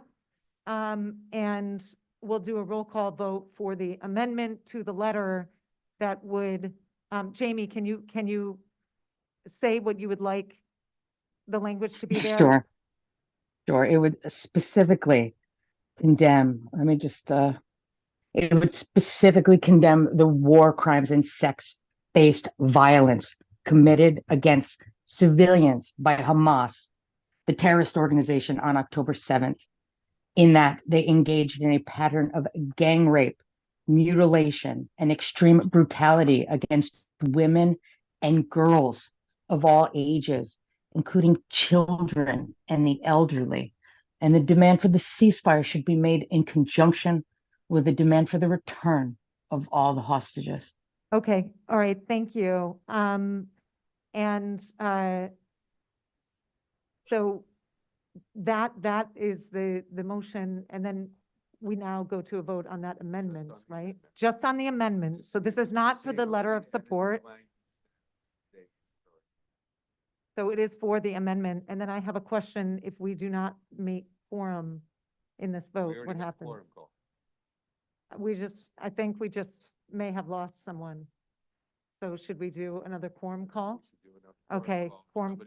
Is there someone who would like to call quorum or call for a quorum call? Jerry Chan? Okay, Jerry Chan. I think we know how this is going to turn out.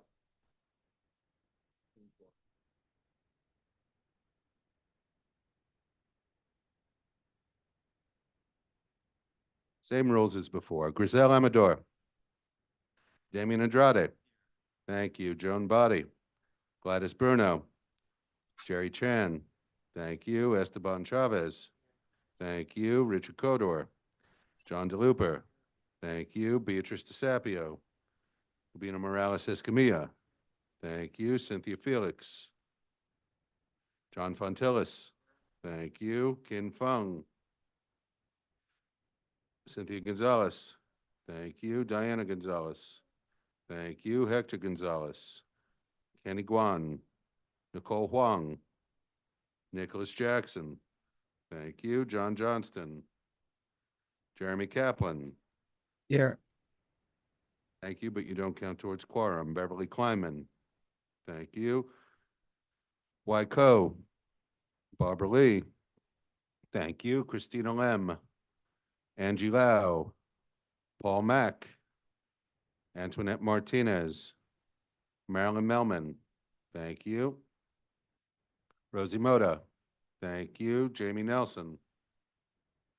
Julio Here. Pena. Thank you, but you don't count towards quorum. Julio Pena III. Karen Rolnick. Thank you. Joanna Romero. Patricia Ruiz. Doesn't matter. Thank you. You don't count towards quorum. Damaris Santiago. Thank you. Sam Sierra. Thank you. Ryan Smith. Thank you. Kalina Sorma. Thank you. Victor Swinton. Thank you. Cindy Vandenbosch. Present. Thank you. Catherine Walsh. Thank you. Cesar Zuniga. Hello.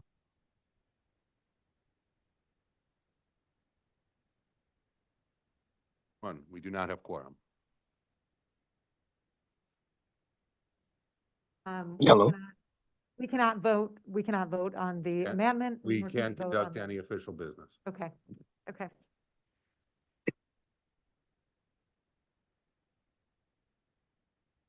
Thank you to everyone for participating in this.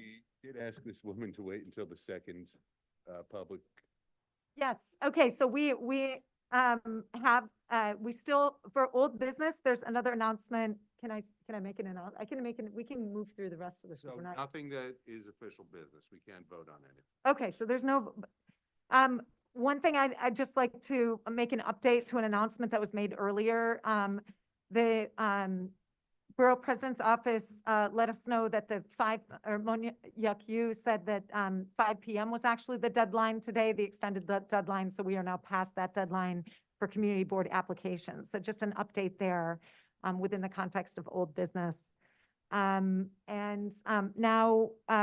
is there anybody else that has an item for old business? Anything that they'd like to share for old business? Yeah, Rosie, go ahead.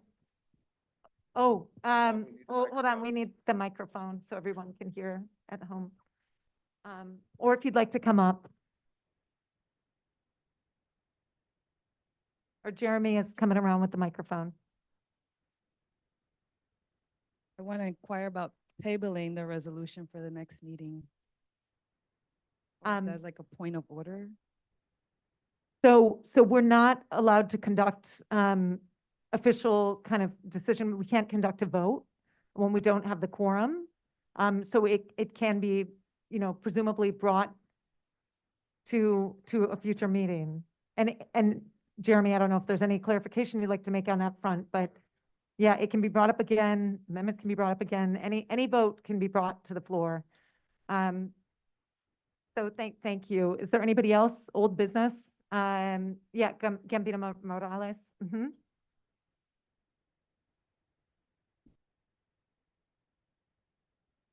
Okay, so real quick, I just want to be real quick with this. I am saddened by this. We didn't achieve quorum. This is like the second time that we didn't achieve quorum. For the next time, hopefully, if they're gonna bring up, somebody's gonna bring up a friendly amendment. I will bring up a friendly amendment too for the IDF, who is a terrorist organization as well, against 20,000, 25,000 against 200 people, and that's not right. So I'm gonna bring up a friendly amendment as well. Thank you. For the next time. All right. Barbara Lee, is this old business? It has to do with the registration for I'm sorry, for board members. So do I have to reapply again?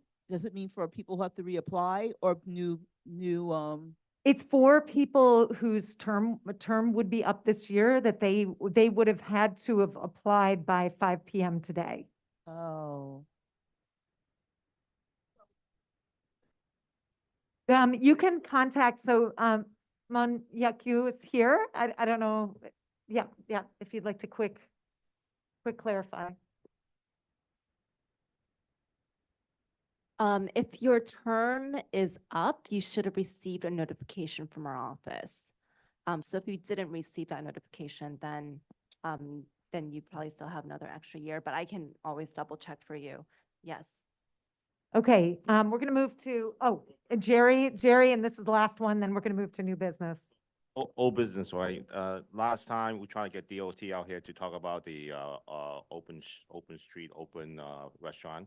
I know the rules are going to be in effect March. Can we get them out here again to talk about what are the rules and regulations for it? Thank you. Okay, thank you. All right, new business? Any new business? Going once, going twice? Anybody online? No? Okay, and then public comment, and I want to say we are, this is an opportunity for members of the public to speak, and so out of respect to those folks who have stayed this long, we would like to hear from you. And we have, who is it online? Who is online right now that's, okay. So could you speak? Roxana Benavides, you can unmute yourself. Hi, Roxana Benavides, the branch manager at the Sunset Park branch. Happy Black History Month and Lunar New Year of of the Dragon. I have actually to recommend that I hope that everybody have a nice end of the February month, and that you enjoy the Valentine's Day. We have a lot to share with you, and I would like to invite you to visit our website. The library in general has a program called Browns the Branches. Brooklyn Public Library has announced a challenge to New Yorkers to visit all 62 of BPL branches throughout 2024. You can pick up a passport at any of BPL open 62 locations and collect the stickers at each branch you visit. And as you reach different numbers of branches visited, you'll be eligible to win prizes. Everyone who finished their passport by the end of 2024 will receive a special tote bag. The first 100 people to complete their passport will also receive a limited edition of the BPL Ambassador Library card. Our Center for Brooklyn History, formerly the Brooklyn Historical Society, is part of the BPL and is now free and fully open to the public. CBH offers free public tours of the Brooklyn East exhibition on Friday afternoon at 3 p.m. The library is holding different programs celebrating Black History Month and also Lunar New Year. Today had the second program that it was celebrating Lunar New Year. And tomorrow we'll continue with our programming, which includes our very popular bilingual story time, La Hora Mágica, followed by music by our movie for families at 2 p.m. And then at 4 p.m. we have a special program that it will be for shadow puppets, where kids will be able, from 6 years old and up, will be able to actually create their own puppets. Then we also want to inform you about our bake sale that it will be on this Saturday, held by our friends of the Sunset Park Library. It will be from 2 to 4 p.m. Please come and support the library. We also have our free SOL classes. It's on the first come, first serve. We hold them on Monday and Wednesday from 10:30 to 12:30. We also are providing tax help by Kojo. It is by appointment. It's every seconds left. Friday from 10 to 2:30. So please join us. Visit our website. Thank you. Thank you, Roxana. Thank you for all you do for the community Thank at the library. Thank you Okay. so much. All right, so we have a line here for public comment, and I just want to ask, this is your opportunity to sort of express yourselves to the board. Just please make sure to introduce yourselves. And again, we have a 3-minute limit for comments. George Cardona, I wish this public comment was earlier.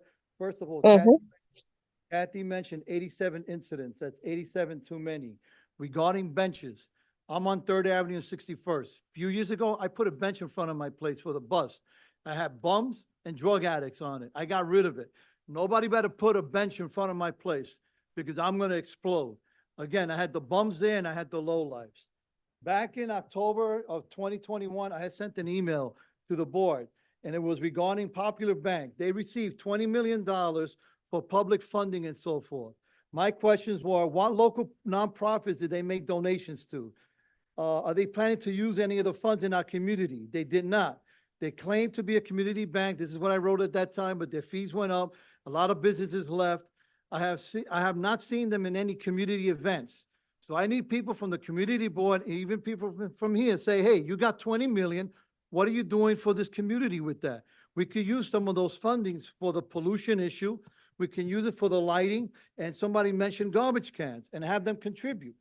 I'm willing to go and speak to them again because my answer that I got from them was, oh, those people are no longer here. That's inexcusable.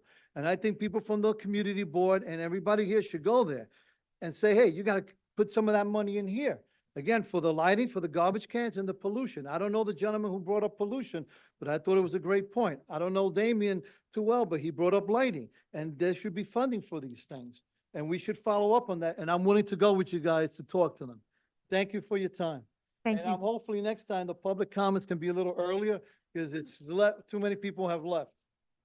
Thank you. Thank you so much. Maria Roga, Francis Sunset Park. Is Katie have to leave? Okay, it's in relationship to the Third Avenue, and I wish I had mentioned that earlier, Buzz.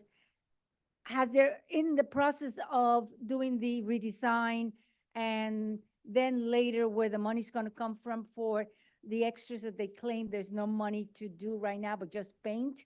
I say, what would all the reductions in the cost to the tax coffers, health insurance for all the people who got knocked down and have to recover, and whether it is Medicaid, Medicare, or out of pocket, all of that should be part of the formula, of the algorithm, as to what will be saved if you do this ahead of time, not wait for people to die, people to get maimed, people to end up in a wheelchair, and all the vehicular damages to individually and for the that the government has to pay, and put that money, all those savings from doing the job right to begin with, in a trust dedicated to those improvements, in a trust, not in the general funding, in a trust for Third Avenue, that whatever is saved goes back into Third Avenue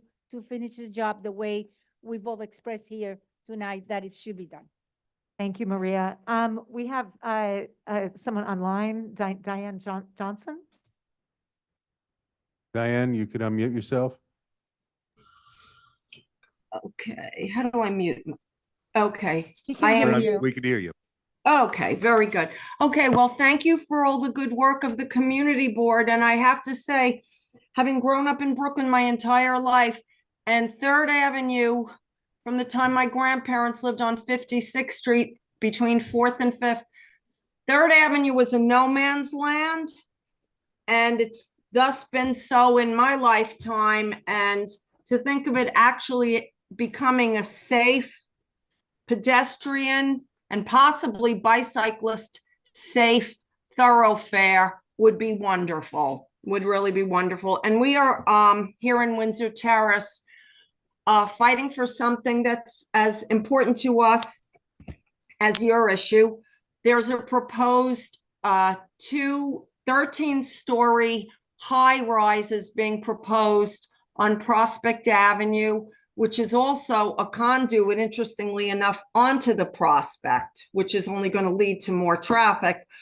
But the Arrow Linen site is proposing for a spot rezoning to change the zoning in Windsor Terrace, which is all low rise up to, I believe, 4 stories, and change the zoning to up to 13 stories, so they can then increase the value of their property for the seller, which is Arrow Linen, at the expense of the neighborhood and longstanding community.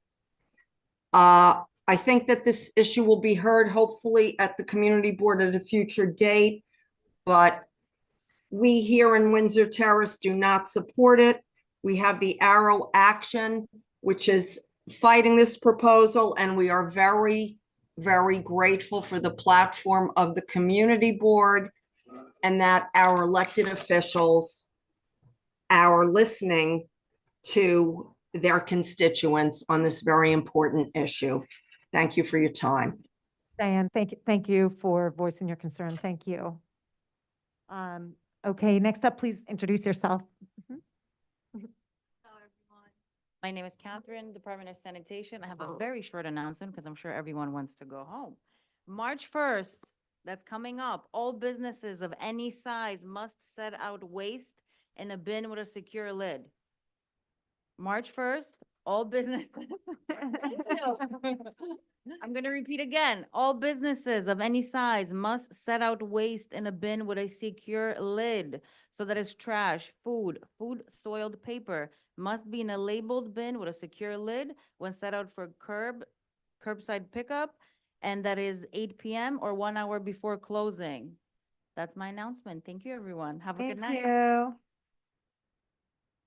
Come on up. Closing it out. Lucky me.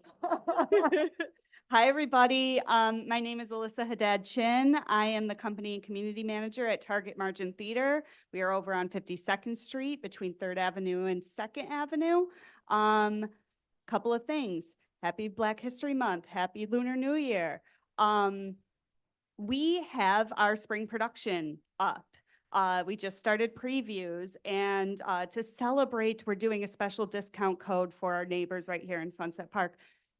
This is not public. That's like, you're only finding this because I'm in the community board, or like I'm putting it out in businesses here. It is not online. Like, it is just for Sunset Park and Greater South Brooklyn. Like, come and get your discount code. Please come see our show. It's during previews, which end on Tuesday, but like, honestly, reach out to me. Our info is here. We'll extend it. Like, we'd just love to see you there. The other thing is, for if you wanted COVID tests with a quicker expiration date than Senator Guardez's for some reason, we have plenty. Come by anytime. We're trying to pass them out. The only other thing I'll say is, as someone who takes the B37 every single day, I very much appreciate what we're doing in terms of making 3rd Avenue safer. As someone who is in the dark on the bus on a regular basis, and as an Arab American member of our community, hi, we exist. Thank you for calling for a ceasefire. It is very disheartening to hear when our politicians don't really see us, and let's not let another 30,000 people pass. Thank you. Thank you so much. So I think we're all set, and the meeting is adjourned. Thanks so much for everyone's participation.